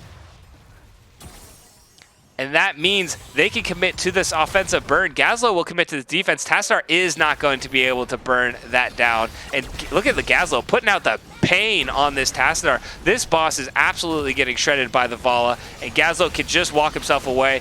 They've got the fourth Immortal, excuse me, and they are getting ready to push in. Here we go. Siege in the bot lane. Zul'jin still dead for 27 seconds. All ultimates are online. If they could find this Tassadar, They're going back. Vala went for a full back again. And now we'll see if they can make one more play around this objective. If the side of Liquid Metal, they got to be careful. If they get too far forward and Johanna pulls that trigger onto any squishy, this could be game. This keep is exposed. The boss has a quarter shield. It's got to be a very, very passive defense coming out of the side of Liquid Metal. Tyrael is one of those ones that can take a little bit more punishment, but this Vala and Chromie are putting out tons of damage. Tyrael is just jumping all the way in. They want to push past. The sand's going down. Vala getting the damage down. The rain lands onto Tassadar. Tassadar throwing out the black hole and beautifully timed to make sure this Vala does not follow up on the kill there. Brightwing sitting very, very low, has to heal himself up. The keep has been taken by the side of Woodley Express, but a pretty good disengage from the Tassadar means that this boss will fall down. The Immortal is gone, and that will be only a keep picked up by Wood League Express.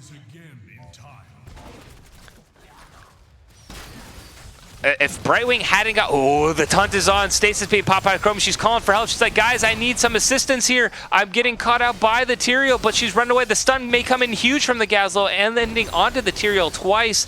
Doesn't get the second one to land, but a big save coming in from the Tyrael onto the Chromie. Chromie popping the stasis just in time to make sure that she doesn't get stunned out. And this objective being picked up by Wood League Express.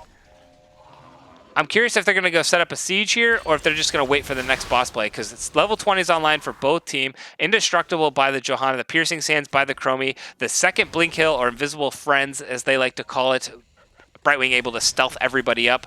Wonder if they're going to use it for some sort of cheeky play. The Rancor there, going to get even more attack speed on that Vala, and then the bomb toss, as we've seen from the Gazlo, just bomb toss after bomb toss going down. Meanwhile, we've got the Tyrael upgrading the Judgment, so he's going to get it again onto the Chromie. This time it does connect. Stasis did not go off. The Diva Bomb does significant damage to the Chromie, but now we are on return, and this is where Chromie likes to fight in these small little corridors with the Piercing Sands. Unfortunately, everybody on the side of Liquid Metal were able to get themselves away. And so both teams going to go ahead and pick up their own camps. Meanwhile, on the side of Liquid Metal, Divine Protection coming in from the Uther. Going to get more value this game with that Vala. We've got a Blade of Armor from the Diva, giving herself a little bit more spell armor and getting a little bit of healing for it. We've got the Angel of Justice, that reduced cooldown on Judgment for the Tyrael there. We got Amani Resilience from the Zul'jin. If he can get the Taz Dingo off, will heal up all bunch of that Taz Dingo damage. And then we've got the Klutzbritz? I don't know how to say that. On that Tassadar, but here we go. Another big fight coming from both these teams. Zul'jin getting fairly low. Does pop the Tazdingo. Now going on the aggression. Tyrael trying to find the Judgment, but Chromie able to get the stasis again. Zul'jin goes down. Tyrael goes down as well. It's two pickups, but the return is on. Chromie does fall. Gazlo getting burned out by the Tassadar there. Vala on the hunt for the Uther. Gazlo getting the heal from the Brightwing. Will go off. It does, and that's going to be big. Vala going 1 for 1 against this Uther there. Trying to finish him off, but Uther refusing to die. Blink heal coming in big from the Brightwing there, and now Diva is going to go. Vala's done winning the Uther. Uther's trying to help out the Diva. Meanwhile, the Tassadar is trying to 1v2 the Gazlo and the Johanna. Diva's refusing to quit, and Vala now found a new challenger has approached for the Vala. Going up against the Tassadar, and Vala just absolutely shredding, and now a third challenger has approached. Vala says, you know what, I'm good. I took 2 down. That's all I need. Novabot getting some big damage on that Vala, and that is going to be this keep getting shredded by that minion wave there. This is very good for the side of Wood League Express. They're going to have a very, very shielded boss for this final push. Brightwing's got to go clear this out, though. Hey, oh, okay. Bye, Brightwing. Brightwing's going to go over and help finish off this burn, so I guess Chromie's on minion duty. And that is going to be a full shield, full health Immortal pushing against a pretty much keepless base. I mean, the side of Wood League Express, they just got to be patient. Don't get caught here. Wait until your Immortal gets there and just escort it in. The Immortal will take care of the rest as long as nobody dies. And Liquid Metal recognizes it. They're all the way up here because they want to find the fight right now. But Gazlo getting the stun. They just got, again, be patient on the side of Wood League Express. Try and zone them off because they're letting them get a little bit too much damage. Chromie should be able to do a good job with that. Gazlo is doing an excellent job just poking them away. The shield down only about 2/3 of the way so far. That is a dead keep. Diva throwing out the mech bomb, trying to zone everybody. Vala's actually really far ahead here. but the shield not even finished yet, and now the Immortal starting to burn down that keep. Tyrael very, very low. The Zul'jin getting stunned out by the Blessed Shield, but they can't stack it. Tyrael gets... Oh, look at the time stop by the Chromie. Catches the Tyrael mid-flight. Zul'jin trying to burn down the boss, but boss against Zul'jin, who will win? Tyrael is the first to fall. Vala's just got to get in there and help this off. Chromie getting a few Q stacks in, and that will secure this game. Well, not quite yet. Okay, Vala is in there now. Game 2 going over to Wood League Express. We're going to a Game 3, everyone.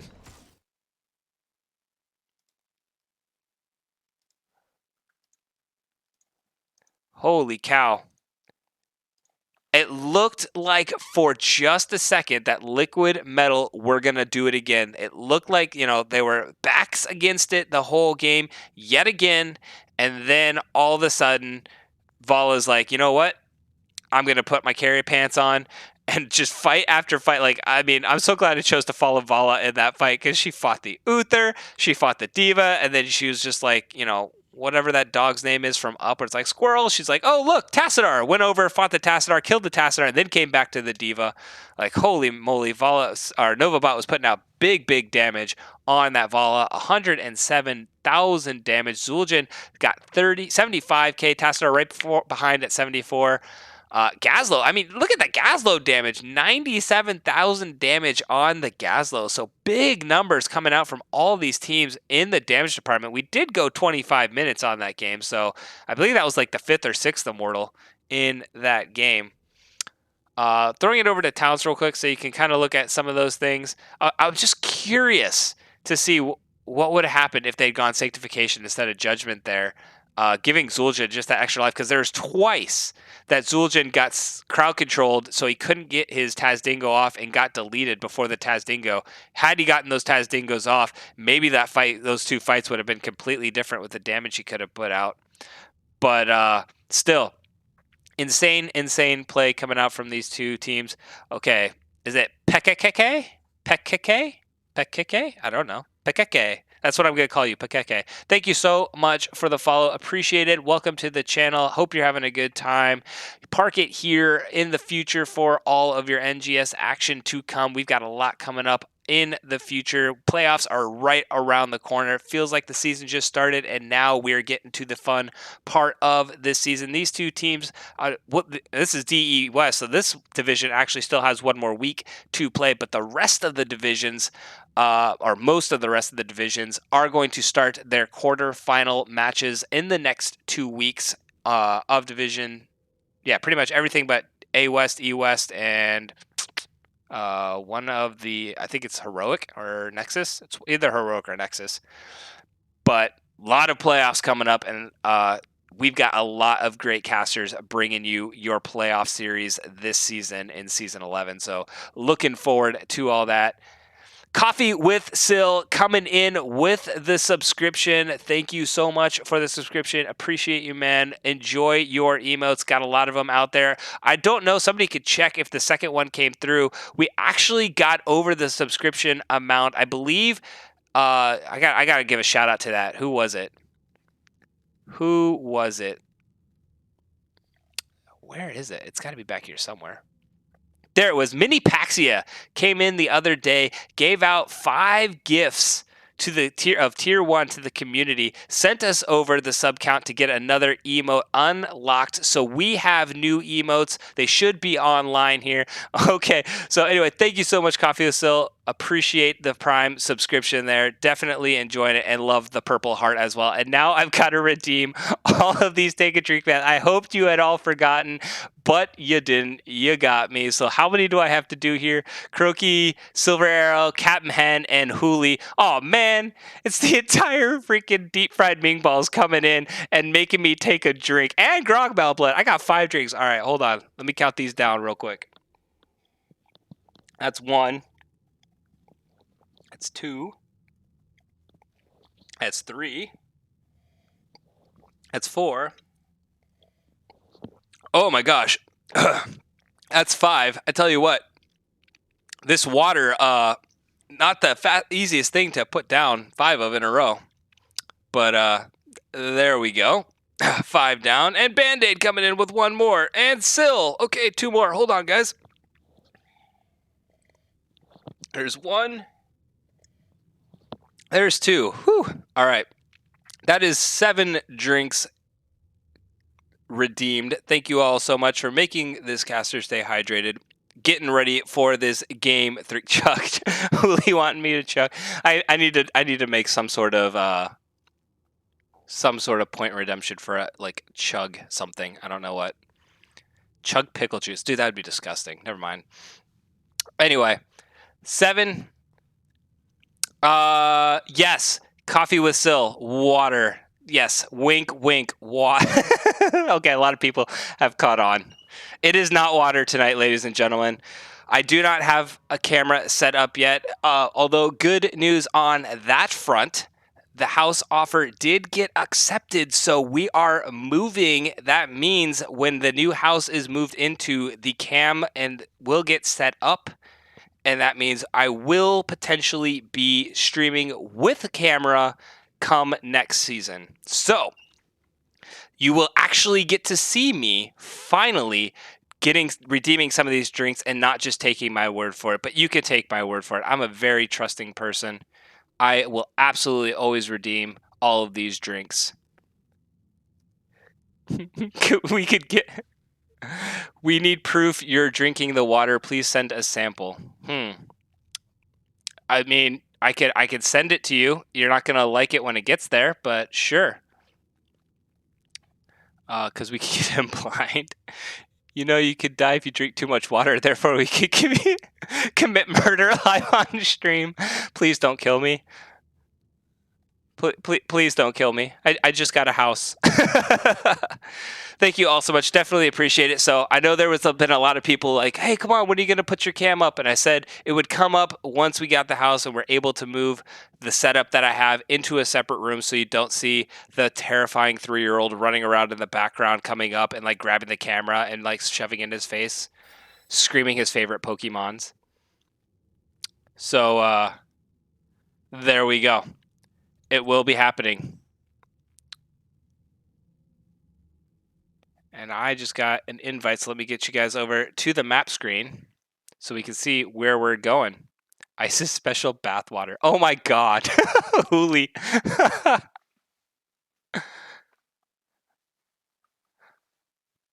Catman, always appreciate a drinking buddy. Thank you so much. Go get that beer. Celebrate with me. This is a celebratory stream tonight. We're having lots of fun. The wife made the water. Therefore, I am partaking in the water. But we are getting these 2 teams. 3-year-olds never act like that. Yeah. What's the kid's favorite Pokemon? It's very important. I'm going to have to find some way to find it. I can't stream. I usually don't stream when he's awake because then he would do those things because of the setup I have right now. He would literally come up to the computer and be like, hey, what's going on? He would talk to you guys for hours like I do. But I'll find a way to have him say it during one of these streams. Because I actually don't know. He's got a lot of favorites. So I don't know which one is his absolute favorite. But let me make sure both these teams know that this caster is ready. We've got everybody in the lobby right now, waiting to see if these 2 teams are ready. And then we'll get going. Let me get this over. I know where we're going for game number 3. We're going to Garden of Terror, and it was picked by the side of Wood League Express. So Wood League Express has picked up all 3 maps here. So they will get, so that means Liquid Metal will again have first pick, going with a Diva, I believe, in both games for the first pick. I don't entirely remember who they first picked in the first match, but they get the Diva in game 2 first pick. And now Garden of Terror being picked up. Fun map, little different though than what we played. The first 2 maps, more of the team fight map. Alterac Pass has a little bit of macro play going around with it, but Battlefield of Eternity, more just that straight up team fight map. But Garden of Terror, heavy macro map. Lots of camps to pick up, tons of rotations being done by both teams.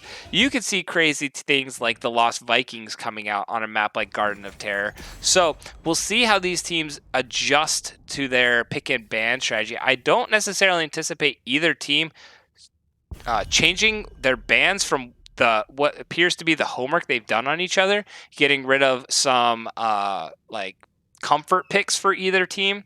Not really going for map bans in either of the two games we've seen so far, so I don't anticipate that to change much.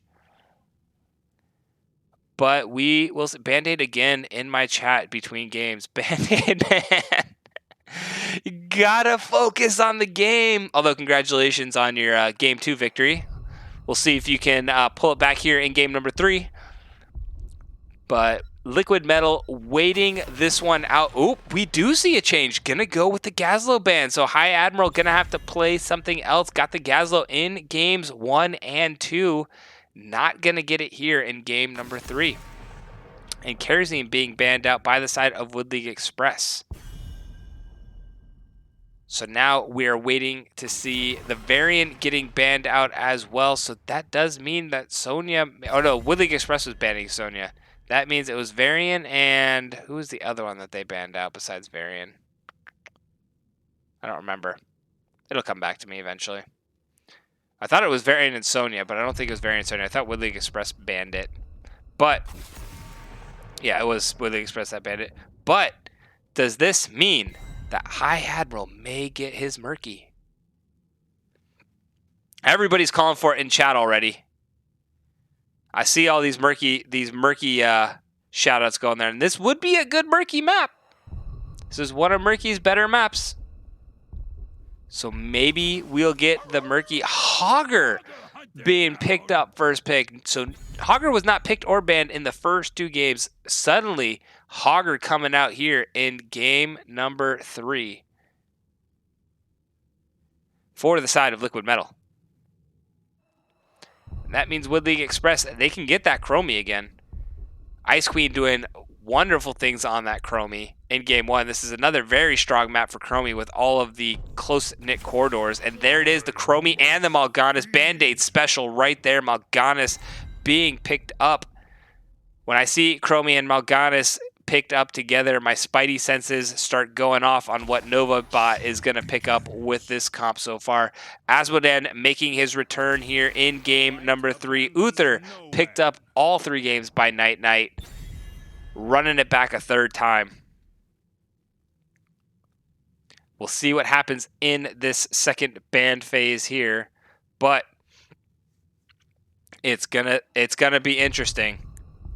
I wonder if we're going to see the potential for the Jaina or the Murky. I mean, both are available, and they can only ban one of them from Liquid Metal. So I'm comfortable saying it now. Is NovaBot going to get his Jaina, or is High Admiral going to get his Murky? Tyrael getting banned out here. Don't want to see Tyrael again on the side of Wood League Express. Chromie having a little bit of nightmares there, but the Murky getting banned away. Liquid Metal doing their research or just listening to the stream go, uh-oh, everybody on the stream is calling for the Murky. Gonna get that Murky ban, but that does mean the Jaina is available. Could we see the double mage combo that we see so much from Wood League Express with the Jaina, Chromie, Mal'Ganis, and Malfurion? We just need the Jaina, and we've got it. Oh, but he's going for Tychus instead, wanting to shred through this Hogger and Uther, expecting that there is still going to be a tank picked up by the side of Liquid Metal, which is a pretty good bet considering they've run Healer Uther in both games. So you don't want to pick up May. You don't want to pick up Johanna here. Tychus gets a lot of value. Don't want to pick up Diablo, even though this is a good Diablo map. So we're looking at those smaller health champions, like the Nubarak is a good one, especially against the Chromie, and also talking about ETC here. But ETC not going to be picked up. It is the Nubarak, so pretty good pickup into Malfurion and Chromie. And then Lunara, Pado, going to run the Lunara back. So going back to some of the things that caused them or gave them success in game number 1. The Asmodan and Lunara definitely were carrying in that late game in game number 1. So they're going to try and run it back there again. And okay, High Admiral gonna go with the Zool. Interesting. I did not know he played much Zool, but because I really haven't seen it much. But Zool will have a pretty good time. It'll be pretty even against Hogger. He won't beat Hogger up, per se, but he will be able to outpush the Hogger for sure. Not going to be able to pick up camps super quick.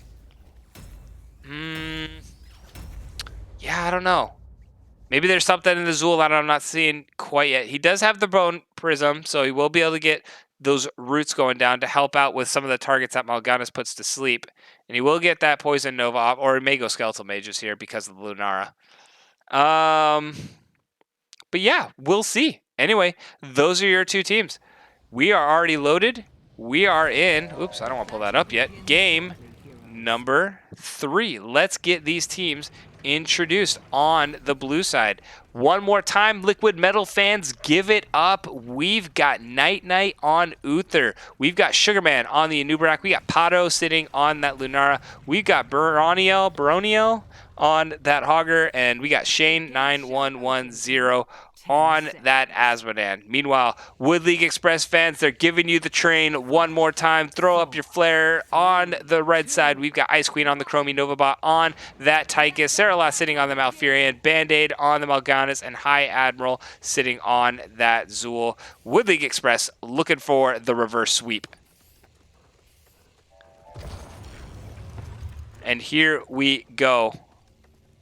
Gonna get this siege started here in the mid lane. A lot of stacking quests coming out from this side. I mean, Asmodan is always stacking, but Uther stacking again, going with the same build he's gone in the first 2 games. Anubarak gonna go for that health regen and extra health if he can get those 30 globes. Missed one there. So gonna need to get a lot of globes. There are a lot of camps available for him to get those globes. So Anubarak, as long as he rotates, maybe he's gonna rotate between this mid and bot lane, try to get a couple ganks going down to get a couple more globes. Give Lunara a little bit of assistance here in the bot lane. But Lunara should have a pretty good time against the Zool here. She's going to be able to poke a lot from safely, avoid a lot of the damage, going to be able to put the damage down and then farm under her own tower. But Tychus is going to have just a good time in this top lane against the Hogger if he can continue to avoid a lot of the Hogger damage. Look at this, putting down the paint and jumps himself away. Guess he did not have the grenade available there. Spending a lot of time in the off lanes because the mid lane usually pretty boring. Both teams just kind of scrap back and forth a little bit and then go pick up their camps. And we've got first camps being picked up by the side of Wood League Express. Saralath and Ice Queen going to go pick up that siege camp here in the mid lane. Meanwhile, Lunara and Night Knight going to go do the same thing on the Uther.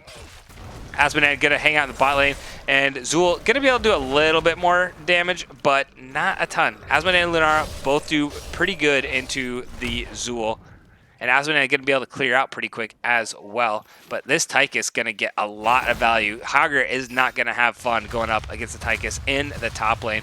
We've got bottom siege camp being picked up by the side of Wood League Express, and there it is. I step away for a second to go look at some camps, and Tychus able to get that kill on Hogger in the top lane. Tychus getting first blood for the side of Wood League Express. But Bruiser Camp being picked up by the side of Liquid Metal. They are going to get this Bruiser Camp and start it pushing in the bot lane. And if they can clear out this Siege Camp, they can actually get a pretty strong push in the bot lane with the Asmodan if he does not commit to this fight. If they just try and delay, because they have a very good delay team with the Hogger and Lunara, the Asmodan being able to poke away. Ooh, Lunara going to go to sleep there. Mal'Ganis does miss the third Q, but it doesn't matter. Lunara does go down in that fight. We have the Hogger having to get himself away because Tychus was shredded him, and that means Wood League Express should be able to pick up this first objective. No problem at all. Uther and Hogger just saying adios, we're getting out of here. Asmodan not getting the siege that he wanted to be able to, and now getting rooted out by the Zool. Unfortunately, no follow-up is committed there. Everybody committed to getting that objective, and that means that this bot camp will not get as much pressure as Asmodan had wanted. Feral Ferret coming in! Feral Ferret, welcome. I'm so glad you got in and got to see this game number 3. I'm sorry you missed the first 2, but welcome to the channel. So glad you're here joining us from the other side of the pond. We are just getting this underway. Wood League Express trying to do the reverse sweep here in game number 3 on Garden of Terror. And the rest of the team gonna go up, push out this top lane, get this bruiser camp. Hogger gets a little bit of relief from the Tychus at the moment. We got a camp invade coming in here. Nubarak and Uther both going heavy for this invade. The minion camp hasn't been picked up yet, but oh, Tychus jumped on, but a little too late. It is camp steal successful for the side of Liquid Metal. Big pickup from them, and they kept Lunara bot lane this entire time. So not only did they get the steal, but they also got the value in the bot lane with all the experience. Handosana, thank you so much for the compliments. I definitely appreciate it. I have a lot of fun casting all of these games, so I am definitely, park it here. You're going to get a lot of casts coming up in the playoffs. I'm super stoked for what's coming down the line, but here we go. We've got a fight going here. Tychus diving in on the Hogger. Hogger bouncing around, and we get a two-man knockup from the Nubrak, also getting a two-man impale onto the Crobian and Mal'Ganis. That means Malfurion, excuse me. That means they have to run. Hogger trying to 1v on the Tychus. That's not a good situation. Lunar getting rooted out by the Zul, and Asmodan trying to put the damage down. Nubrak sitting fairly low. Gonna have to get healed up by the Uther here. So now this is the return fight that the side of Woodley Express is looking for. As long as the Mal'Ganis can stay in the front line, Chromie can poke, and everybody can just kind of heal back up. Malfurion gonna be able to heal everybody up much faster than Uther will. And now we've got the return fight coming in. Lunar trying to get the poke down onto the Zul. Zul wanting to find another Bone Prism if he can. Not finding it. Mal'Ganis coming in with a cute flank play there, but having to get himself away. The sleep going down to the Nubrak. Hogger bouncing around, gets the damage down to the Zul, but doesn't find it off. But Hogger getting a two-man knockback onto the Chromie and the Tychus. That will be kill picked up by the side of Liquid Metal onto the Zul, and that will be their first objective picked up as well. So big pickup by the side of Liquid Metal, having a nice little power play here in this early mid-game transition. And here we go, camp steal again by the side of Liquid Metal. It's one thing that they didn't see too much of them in game 2, although Battlefield of Eternity, Hogger getting a nice knockback stun there. Nubrak not quite wanting to pull the trigger. He had the backup, he had the full man commitment, so I thought they were potentially going to get the Tychus there, but electing to just play conservatively, you know, use their advantage and continue to push. But yeah, still. Big pickup here. Mal'Ganis getting the sleep on the Nubrak under the tower, so a few shots will go off there. But Liquid Metal, they've got a level lead. They don't want to throw it. They know they have big advantage over the second objective. And as we were saying before, they're doing a really good job at invading the camps. Battlefield of Eternity, harder map to get camp invades on. So, you know, I'll give them a little bit of forgiveness there, but they've done an excellent job dictating the macro game so far here in game number 3, which they started to do a little bit better in game number 1 on Alteric Pass. But 10's coming online. Divine Storm picked up once again by the Uther. We have that Hortipult picked up by the Hogger there. Tides of Sin picked up by the Asmodan. We've got the Locust Swarm picked up by the Nubrak. Not going to go for the Cocoon. It pairs well with the level 1 challenge that he picked up, so I don't fault him there for that. And then we got the Leaping Strike by the Lunar. So Nubrak going to be a very, very tanky beetle, getting a lot of health regen, which is very good against the Tychus. So the thing with the Nubrak, you know, Cocoon usually gets a better value, but a Nubrak, he's a lower health tank. Will get a little more health once he finishes that level 1 off, but he also has an insane amount of healing regeneration, which is better against the Tychus than straight up health. If you can get more healing regeneration against the Tychus, that is preferred because Tychus will shred you and you want to heal it back up. You don't necessarily want to give him that percent damage. But we got a pick down in the bot lane onto the Zul. I got down here just in the nick of time. The Skeletal Mages was popped, but Nubrak was able to dive and dive successfully, and that is a pickup by Liquid Metal at a perfect time, right when this objective is coming online. Zul will be alive for the objective, but he's got to run there, so we got to get a little bit of delay. And right now, Woodley Express is nowhere in the right zip code to cause any sort of delay over this objective. And here we go. We've got the Tychus getting set up. Doesn't look like he's going to get over to the wall to throw a grenade over to set up the delay, but here we go. Woodley Express are coming in. Will the objective, Nubrak getting a nice impale there to delay any sort of potential counter engage coming in from Woodley Express. Now they're on the run. The objective picked up by the side of Liquid Metal, and these Garden Terrors are going to be pushing in all 3 lanes. First lane is going to be focused, is that mid lane by the side of Liquid Metal, committing all 5 members here. Big D-Storm coming out from the Uther, and we've got the Burrow coming in onto the Chrome in the background. But got us getting that Karen Swarm, going to go ahead and get the return kill on the Uther, so big pickup so far. Sugarman in deep, gets slept by the Malfurion, and now gets the Bone Prism, but the follow-up damage just isn't quite there. Saralath actually comes in with the Chromie and gets the follow-up touches there, and that will be a second kill. 2 kills going over for Wood League Express. They do defend off this top lane as well with the Tychus, so 2 big plays there, and that's a pretty solid defense coming out of Wood League Express. Not gonna, yeah, I don't think it could have gone any better for them, considering this was a very terrifying situation for them. No pun intended, since Garden of Terror, but very terrifying situation. Feral Fair, is it possible for the game to end in a draw, like the same time core kill? I was curious about that as well. Somebody actually went back and did the research. They do have a way of determining who got the last, like there's an algorithm, I don't know what it is, on who like ticked down the core at the last. At least the explanation that I was given is there's something back up, and if it is a true actual tie, I think it's like a coin flip. I don't actually know what happens if it is a actual true tie, but I think the way somebody explained to me, I did ask that question because I was generally curious myself, and the answer I got is the game actually has a way to prevent draws. It used to have draws, but it has a way to prevent draws. Because there was a situation on Towers of Doom where it looked like both cores got hit at like the exact same time, but it did give the win over to one team. So I think it does like a coin toss, and Towers of Doom is usually one that I see the closest on.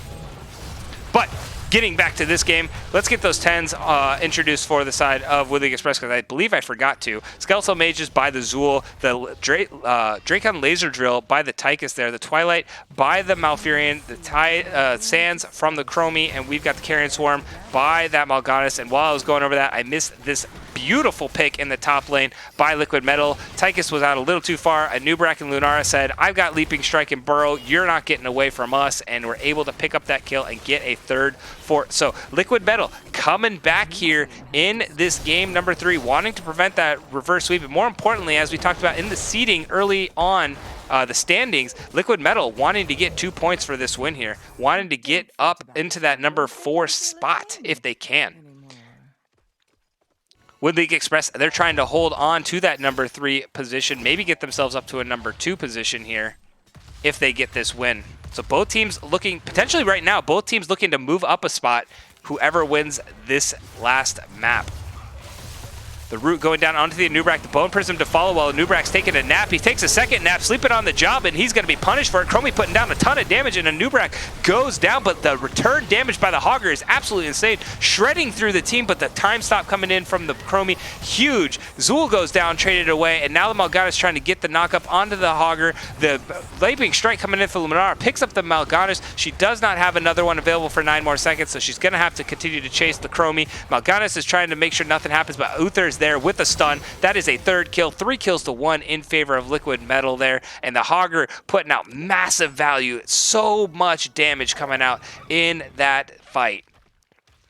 You got to respect the Hogger play that's coming out right now. He had such a tough matchup going up against this Tychus in the top lane, but in these team fights, he's putting so much damage down. It's absolutely insane.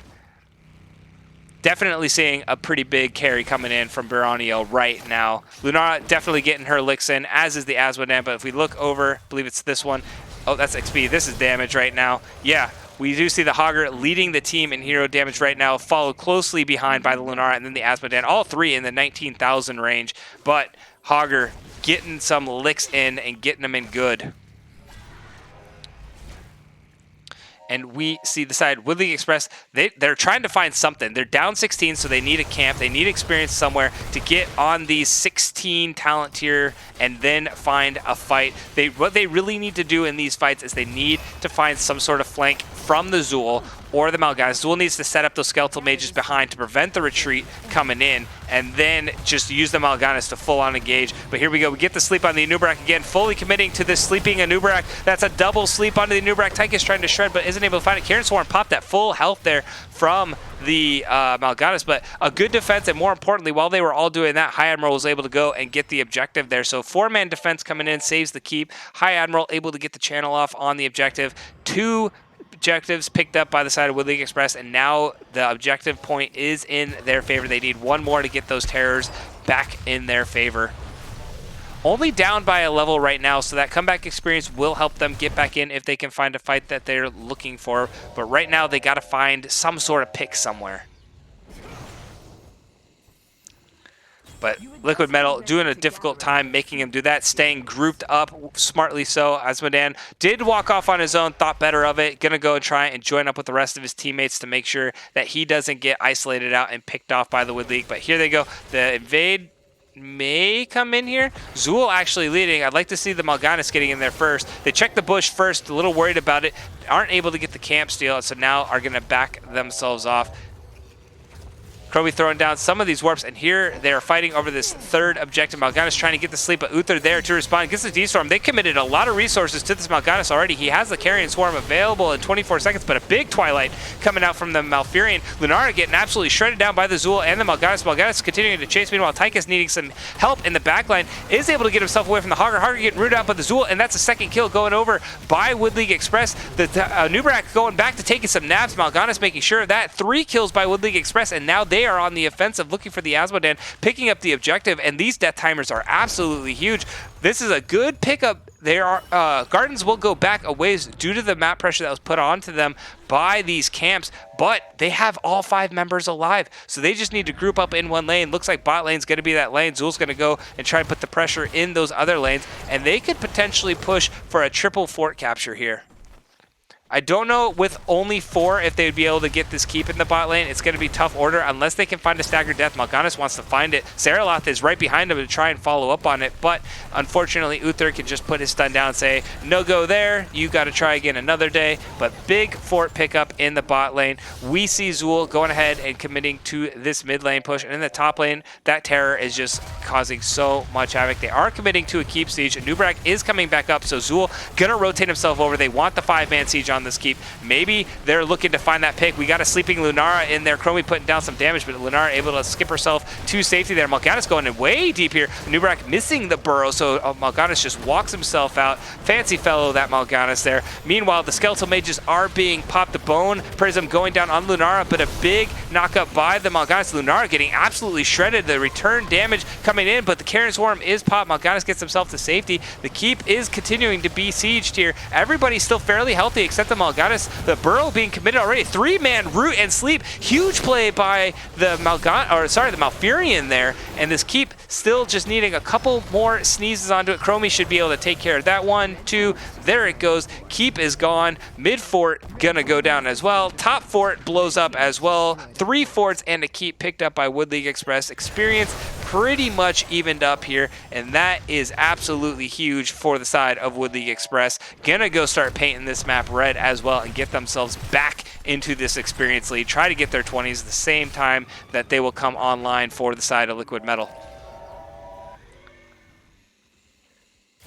9-6 in kills. Wood League Express found the fight. Oh, here we go. This could be a big fight for if they can find the picks. Everybody on Liquid Metal smartly backing off there. We're trying to get some value. They do have their 20s. Anub'arak did get rewind, so maybe they're going to try and fight here. Hogger just going to start bouncing all around. Anub'arak committing to it, gets the impale. Does he get the rewind? Another impale. He's looking for the burrow again. Finds it onto 2 members there, and now everybody on Wood League Express says, you know what, your camp, we're backing off here. I thought they were going to get that with the 2nd burrow. They could have potentially gotten the follow-up kill. Didn't go through it, and now everybody's just kind of backing off. 20s online for everybody else. Let's go for these 20s. We've got the Divine Protection coming in, a 3rd game in a row. That's going to help against the Tychus. No control from the Hogger, just going to bounce around like a crazy madman that he is. We're going to see the Black Pool picked up by the Azmodan, which allowed him to come online in that game 1. So we'll see if the Azmodan can do it here in game 2. Rewind by Anub'arak, and we've got the increased Leaping Strike or the Boundless Stride by that Lunara. Meanwhile, on the side of Wood League Express, Express. We've got the Collins Edict coming in for the Zool. We've got the Bob and Weave, I believe that is. Yes, from the Tychus. I'm learning these level 21s. We've got the Lunar Shower coming in from the Malfurion. We got the Piercing Sands from the Chromie, and Alone in the Dark picked up by Mal'Ganis. And neither team really needs this objective. So Wood League Express, they don't really want to pick it up quick. They want to force everybody to come to them and then just kind of delay. Just delay on the side, but we're not delaying. We're fighting. We're getting all the way in here. We've got Nubrak diving in way deep. Has the rewind available. The Bone Prism coming out, and Nubrak, you were in way too deep there. I don't know where Nubrak was going. He was going on an adventure, and it wasn't a good one. But look at the damage coming in from the Asmodee. Now Lunara putting down the return damage as well. This is what Asmodee was able to do in that first game with the level 20 talent. D-Storm onto the Tychus there, and Saralath trying to get in, gets the Twilight down. Chromie getting the Piercing Sands. Uther barely surviving there. Tychus jumping into the background with the Bob and Weave to save the Chromie. The Sleep and Root and Sleep. Oh my gosh, Sleep, Root, Sleep going down onto the Hogger. That was a magic combination on that combo, and that will be a 3-for-1 pickup for Wood League Express yet again, and they've got minions pushing in the top and bot lane. Huge pickup, and these death timers are absolutely massive. I mean, I would consider this a keep call instead of a camp, but they're going to go for the camp. Just because you've got so many people dead, you can get even more macro pressure, get a keep, and then go pick up the camp on your way out. Maybe push out this mid lane, but they're going to go get this camp as 4, and then looks like, where do they're going to go rotate bottom. I do not believe they can end just because Uther is going to be alive in 20 seconds, and Anubrak's going to be back, and they don't have the strongest core shred. Tychus, not notoriously known for being able to shred through a core. Chromie, not the best. She's okay, I guess. You know, she does better things against heroes. So everybody now going to back out there. So went in, kind of said a few words, and then walked themselves away. And now Chromie's going to throw a little bit of sand, you know, just being that annoying little dwarf throwing sand everywhere. People's eyes, on their towers, you name it, she's throwing it. And we do see another camp steal. So this is actually a pretty big pickup. They don't need to fight over this objective. This objective is not worth anything. They should just push this top. Like right now, they should just push top lane and get a lot of value with the siege camp instead of fighting over this objective. But they're going to rotate down and go over the objective again. So they do want to fight over this map point. Maybe they're confident that they won the last two team fights, and so they're like, hey, we want to take it one more time. The one thing they can't do is they can't pick a bad fight, because if they die, Keep is pretty much dead in the bot lane, and Band-Aid getting very low. Karen Swarm is popped, so he's going to be able to heal himself up. Hogger just bouncing around all over the place. The drill is dropped by Tychus in the back, and we do see the Mal'Ganis getting stunned out here. The Divine Storm popped, but a big Twilight coming down, and Chromie putting a huge amount of damage onto the Uther. That means Uther is going to fall. First to fall for the side of... Oh man, look at the Hogger just bouncing around, going crazy. Asmodee's damage! Holy...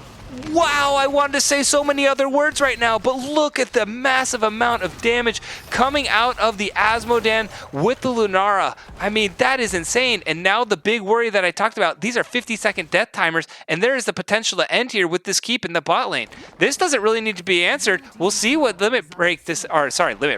Liquid Metal decide to do here, and it looks like they're going to potentially back and maybe just get the siege minions and try to get the keep instead of end the game. Don't know if they necessarily would have been able to. Everybody was low and they didn't have their healer alive. So that is a big no-no for trying to push it. But I mean, holy guacamole, Asmodee's damage was absolutely huge in that fight. The Hogger was able to just bounce around with no control, get everybody so low, and then Asmodee just rained on that parade.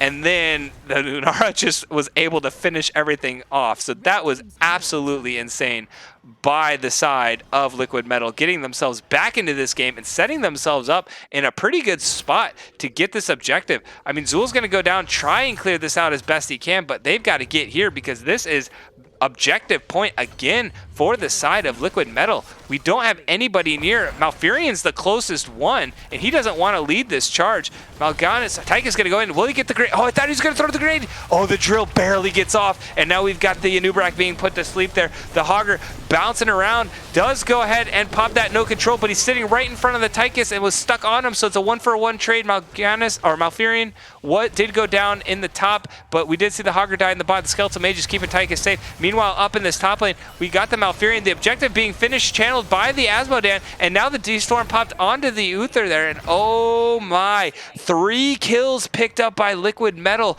Huge play coming in there. It seemed like Wood League Express just got a little too split. 2 down here, 3 up here, and they did find the pick, but I mean, this is a tall order for the side of Wood League Express, and I believe Liquid Metal may have done it. They got that fight. They finally found the no control Asmodan damage, and post 20 Asmodan put down some pain. Ooh, 2 big sleeps here, and that's a big pickup by the Chromie. If she can find one more, they may do this.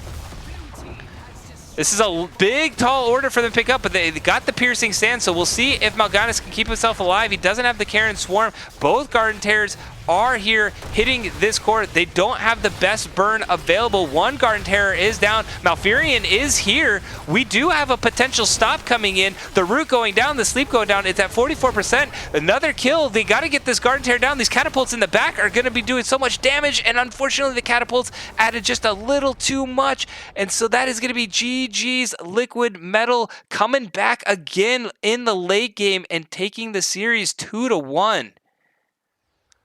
Holy cow. That was absolutely insane. I mean, look at the damage. Look at the stats. It was one team fight that just, I mean, there's like a minute of events where it set Liquid Metal up for the potential to come back. You know, getting the 3 kills and then trying to, you know, going for the camp instead of trying to push a keep, and then trying to push through the bot lane when there really wasn't any end potential in the bot lane, and you had a Tychus Chromie who can't shred a core very fast. You know, eventually having to back themselves out, and then Liquid Metal came in and found that fight and executed it as cleanly as they possibly could, getting the Hogger to just go crazy. The Asmodan dunking and Lunara there to finish everything off, and that was enough for them to turn this series around on its head. Coming back in Game 1 and Game 3, Liquid Metal bend but did not break. Let me see if I can get our victors in here for a potential interview. I got to figure out who their captain is. Is it Night Night?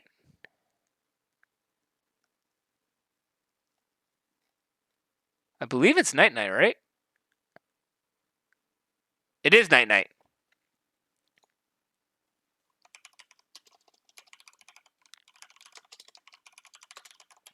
Night Night is our captain for the side of Liquid Metal.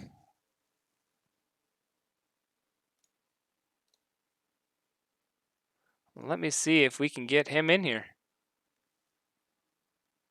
Let me throw up the talents for you guys so you can see some of those talents as well. The Asmodan damage. Absolutely insane.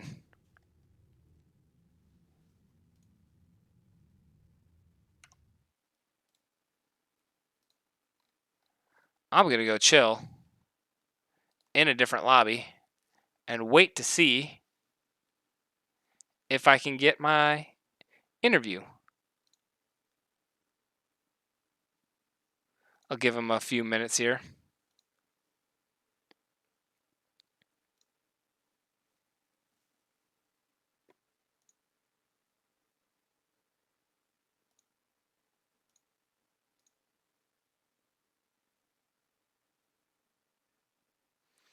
All right, I did get a yes coming in from our victor, so we'll just hang around and wait. If anybody wants to ask any questions in golly, words, in Twitch chat, feel free to throw it out there. I'll try and catch it. Oh, here we go. Hey, yes. How's it going? Good, how are you doing? Congratulations. How's the team feeling? Oh, we are feeling super solid after that one. That was like some amazing, super back and forth games. Like we felt really, really close matched with that team, and it was great. Yeah, I noticed that. I mean, this is a huge win for Liquid Metal. I mean, and a lot of these games, it looked like you guys were just up against it, kind of needing like one last heroic team fight, and 2 of the 3 games you found it and were able to come back and get the win. So awesome job in that regard. I mean, Was that the plan going in all along? It's always 100% the plan. No, I think overall we're a late game team for the most part. We always kind of feel like early game we're on the back foot, but we kind of try to put things together. I think we like I think overall we just kind of we kind of find our stride later in the game and Hmm. kind of take those late game fights, try to find those like those one-off fights where we can just kind of find that opportunity and just, win the game, go for core. So real quick, I've got to ask because I'm pretty sure I butchered your name. How do you say your name? It's Byron O'Neill. Yep. It's my name is Brian O'Neill, so I just write it all wrong See, and I say it wish I all would wrong. have known that. I kept calling it Baroniel. That's fine. I Byron mean, O'Neill. I'm cool with any of those. See, Those all sound good to me. all right, Byron O'Neill. I'm not going to mess that up again. I'm going to keep that one going for a little while so that when I get to cast liquid metal again, I will not butcher that because I was struggling with your name so much. I'm like, I'm butchering this, but I apologize. Anyway, let's go back to game number one. So, Alteric Pass. I'm looking at your bands. You guys did your research on Wood League Express, and you know Alteric Pass is one of their favorite maps to go to. So, How did Liquid Metal decide to approach Alteric Pass, knowing that that's a very Wood League Express heavy map?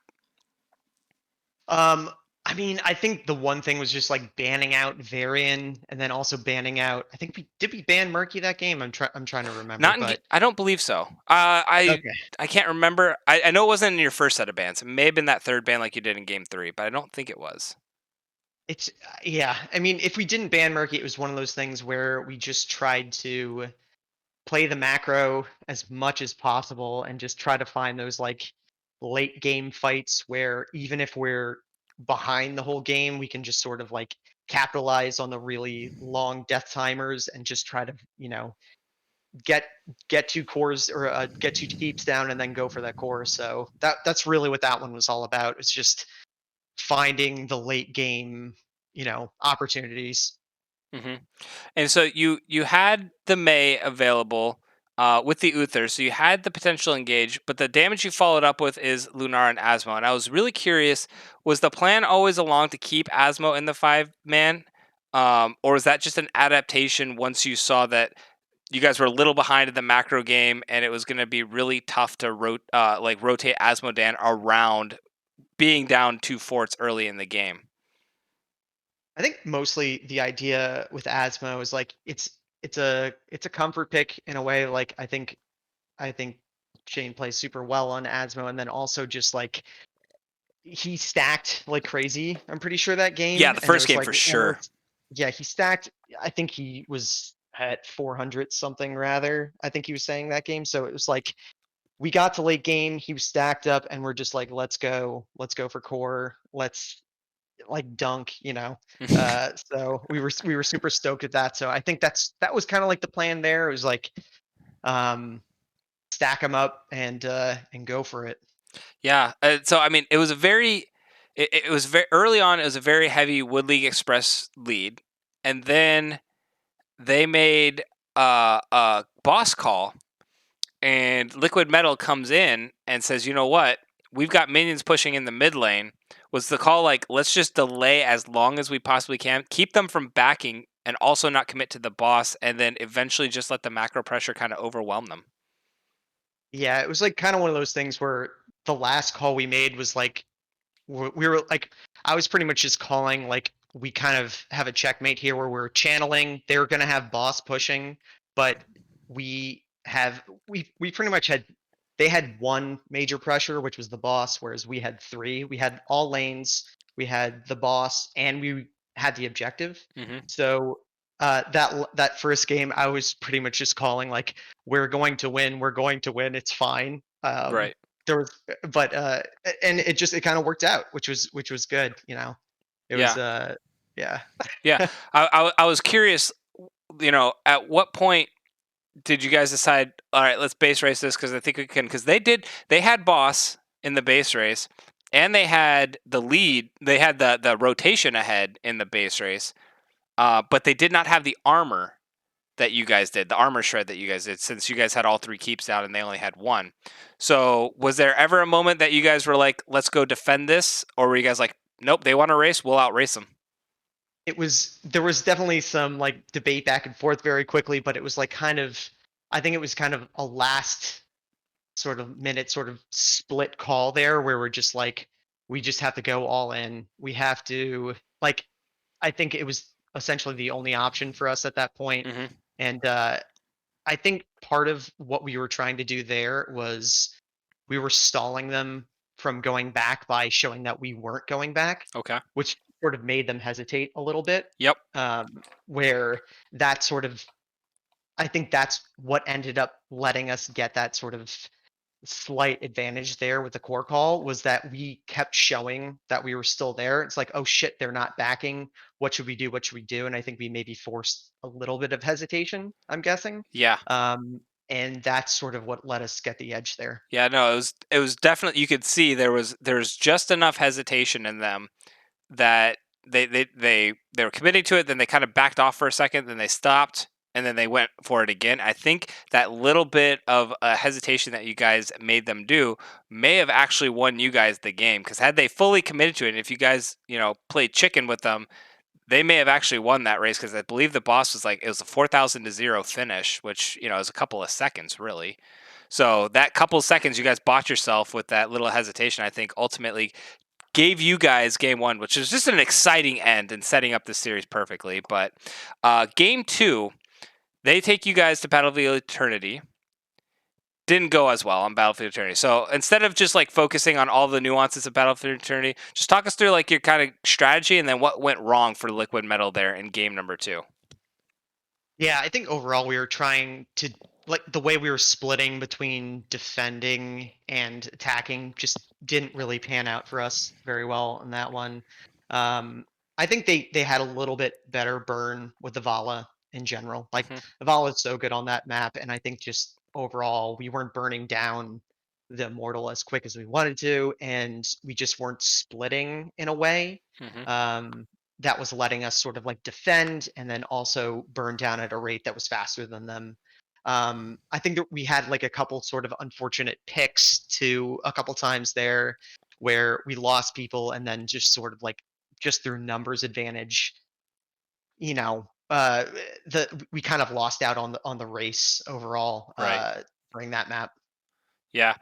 Yeah, the race definitely was in their favor for sure. It looked like at times that you guys were starting to get into the groove. The later that game went, both Tassadar and Zul'jin going for those stacking talents, wanting to get to the late game to really pump out their damage. But it felt like just every time you guys were so close, it just kind of slipped out. The grass just kind of slipped away. And with League Express got the fight they were looking for. Eventually, Vala got online at level 20, and it's really tough to take down that hyper carry Vala at level 20 if you can't get your finger on her.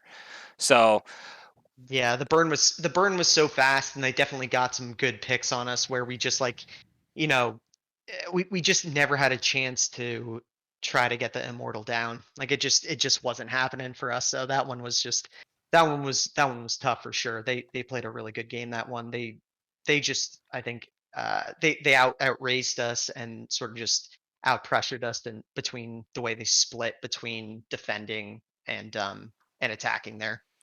yep. So game three comes around, and you guys decide, you know what? Let's go back to our roots here. We picked two different damage dealers in game two, switching from the Lunara Asmo to the Zul'jin Tassadar. Didn't work out for you guys. So game three, you're like, let's run it back. We pick the Asmo and Lunara again, get the Uther a third game in a row, and then decide to pull out the Anubrak and Hogger. Was the Anubrak in response to the Tychus or into the Chromie? I think it was like it was a bit into both of them. Okay. In general, I think Sugar's a very aggressive tank, so he's always going in for those dives. So that's one of those things that that just sort of fits his play style overall. And I think just in general, we feel good with Anubarak on our team. I think we being kind of late game in the way that we play a lot is like if we manage to just get like an Anubarak crazy stun and then pick Yep. into maybe two picks into maybe three picks, it's great. So it just sort of fits into our play style. Right. And then with the Hogger, uh, I the reason I kind of went on to Hogger, I it was one of the first times I pulled it. It is the first time I pulled it out uh like this in the Nexus game series Mhm. because I don't know, I wasn't feeling super great on Diva and the Sonya. Like Sonya's always what I want to pick for the most part, but um I felt good switching over to Hogger, and I feel like that gave us some like macro pressure. And then the Asmo was like crazy, just soaking, just destroying lanes everywhere. Right. Um, and we just managed to just, I think that game we kind of had like lane pressure the entire game because the Asmo was just destroying the lanes everywhere. So no matter what, even when they got uh the objective, when they got all three, Mhm. like all of our lanes were pushed up crazy far because between like me soaking and then Asmo just dunking on lanes, the like the terrors didn't get anywhere. Right. So that it almost was like them taking that gave us an advantage in a way because the pressure of them having objective like wasn't existent anymore. So then we almost had like a reset because we kind of had like a weird stumbling block in the middle of that game. Um, yeah, For yeah. sure. So stumbling block happened. As you mentioned, the Anubarak definitely loving to be the aggressive picks, but it came down to that final fight. Well, it wasn't the final one; it was the second to last fight, where it looked like Liquid Metal was starting to again get their backs up against the ring, and then fighting over that objective in the bot lane. Who made the call? What was the call that was made? And how many people started screaming and going crazy when Asmodan absolutely dunked after Hogger put down all of that damage? It was pretty intense because we weren't really sure what was happening at first. We're like, oh my god, this is happening. But we kind of made the call that like we just have to go for this. The only way we can win this game is if we win a fight right now, and that's it. Like that was our win condition. So I think I got a pretty decent like no control onto everyone, and then I the would say that's an Asmo, understatement, but yeah. yeah, then the Asmo cleaned it up with the dunks, and it just like we got those picks, and then that was sort of it. We had that late game pressure, and as soon as we got that objective, I think the Asmo just channeled it. We're like channel, channel, channel, channel, and yeah, we were all yelling a lot. Yeah, for sure. We were. It was intense. It was great. Awesome. Awesome. Yeah. And so I guess, I mean, I'll wrap up this interview. First off, I want to ask you, who do you think your team's MVP was for this entire crazy series? Oh man, that's tough to say. I mean, Shane played super well with the Asmo and like just was like I think he was like I mean, I was in the off lane, but he was like out soaking me for the most part. So it's like I mean, he was dunking. So, and I love seeing the Asmo play, so I'll give it to him. All right, Asmo getting the nod. Finally, I'm going to open up the floor to you. Twitch chat, you got a couple of fans coming Oh out, shit. showing out the liquid metal flair for sure coming out here. So the floor is yours. Is there any shout outs you'd like to give? Go right ahead. I guess just shout out to my team. Like that was amazing. That was super fun. Like and also shout out to the other team. I honestly like those were amazing games. Like I had such a good time playing against them. Like it felt so close the entire time. Like it was just a ton of fun. So yeah, that's all I got. All right, Byron O'Neill. Thank you, Byron O'Neill, yeah. Byron O'Neill. I'm saying it better than I was during the game. Don't go back and watch it because you're gonna be like, this guy is butchering my name.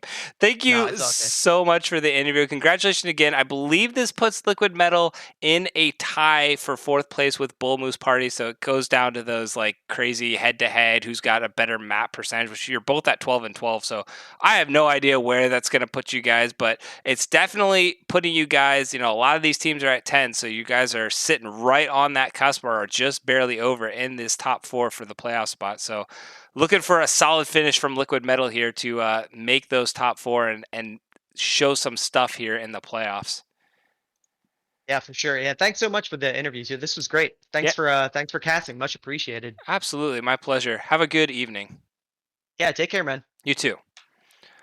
All right, ladies and gentlemen. Jinxie, thank you so much for the raid. I'm so sorry that this series is over. I'll make sure to send you guys on to the next place that we are going to raid. But you missed an awesome, awesome series between Liquid Metal and Wood League Express. Liquid Metal coming back from the brinks of defeat in two of the three games to take this series 2-1 and keep their playoff hopes alive. Keep going. They're now, I believe, they're tied for fourth. I don't know if they're going to be in that fourth spot or in that fifth spot. It's going to be one of the two. But before I do anything else, I've got some drinks that I got to redeem. Krizo and Handosana coming in with the take a drink, man. So that's two drinks. I will bottoms up right now. That's one. And that's two. Oh, this water is strong. Okay. All right. So for those who are wondering, no, it wasn't water this whole game. You guys have been forcing me to drink my gin and tonic, and I'm so appreciative because when this match started off, when this series started off, there were like 9 redemptions in a row, and I was like, man, I pretty much just have to chug this thing and pour another one. But you guys calmed down a bit, and I do appreciate it. Usually it's water. This time we spiced it up a little bit. Got to spice it up for such a spicy series, but thank you all for coming out so much. I do appreciate all the support. Thank you all for the follows. Thank you for all the subscriptions too. All the people coming out, giving the subscriptions. Definitely appreciate it. Coffee, you are so great. Thank you so much for coming out tonight as well. And I got to give my shout out to those who are coming in. Feral Ferret from all the way on the other side of the ocean. Definitely appreciate you showing up here tonight. That is going to be it for me tonight. Let's see. It's Thursday night, Friday night, tomorrow night. I don't know if I'm going to cast tomorrow night or not. Tomorrow night is TBD. If I do cast, it'll be a last minute pickup or it will be a replay cast if I do cast.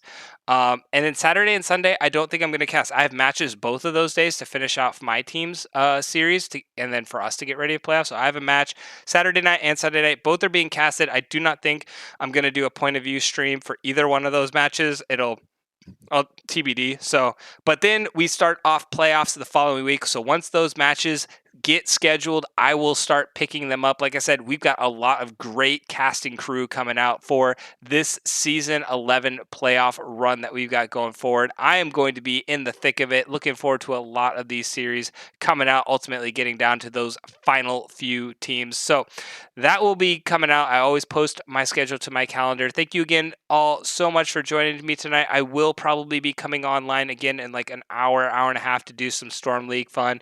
May play with a couple of followers and subscribers that usually pop on and try to do some duo queue or something like that. So if that interests you, pick it back up here in about an hour, hour and 15 minutes kind of deal. But for tonight, this series, that is a wrap. Thanks again, everybody. Have a fantastic night.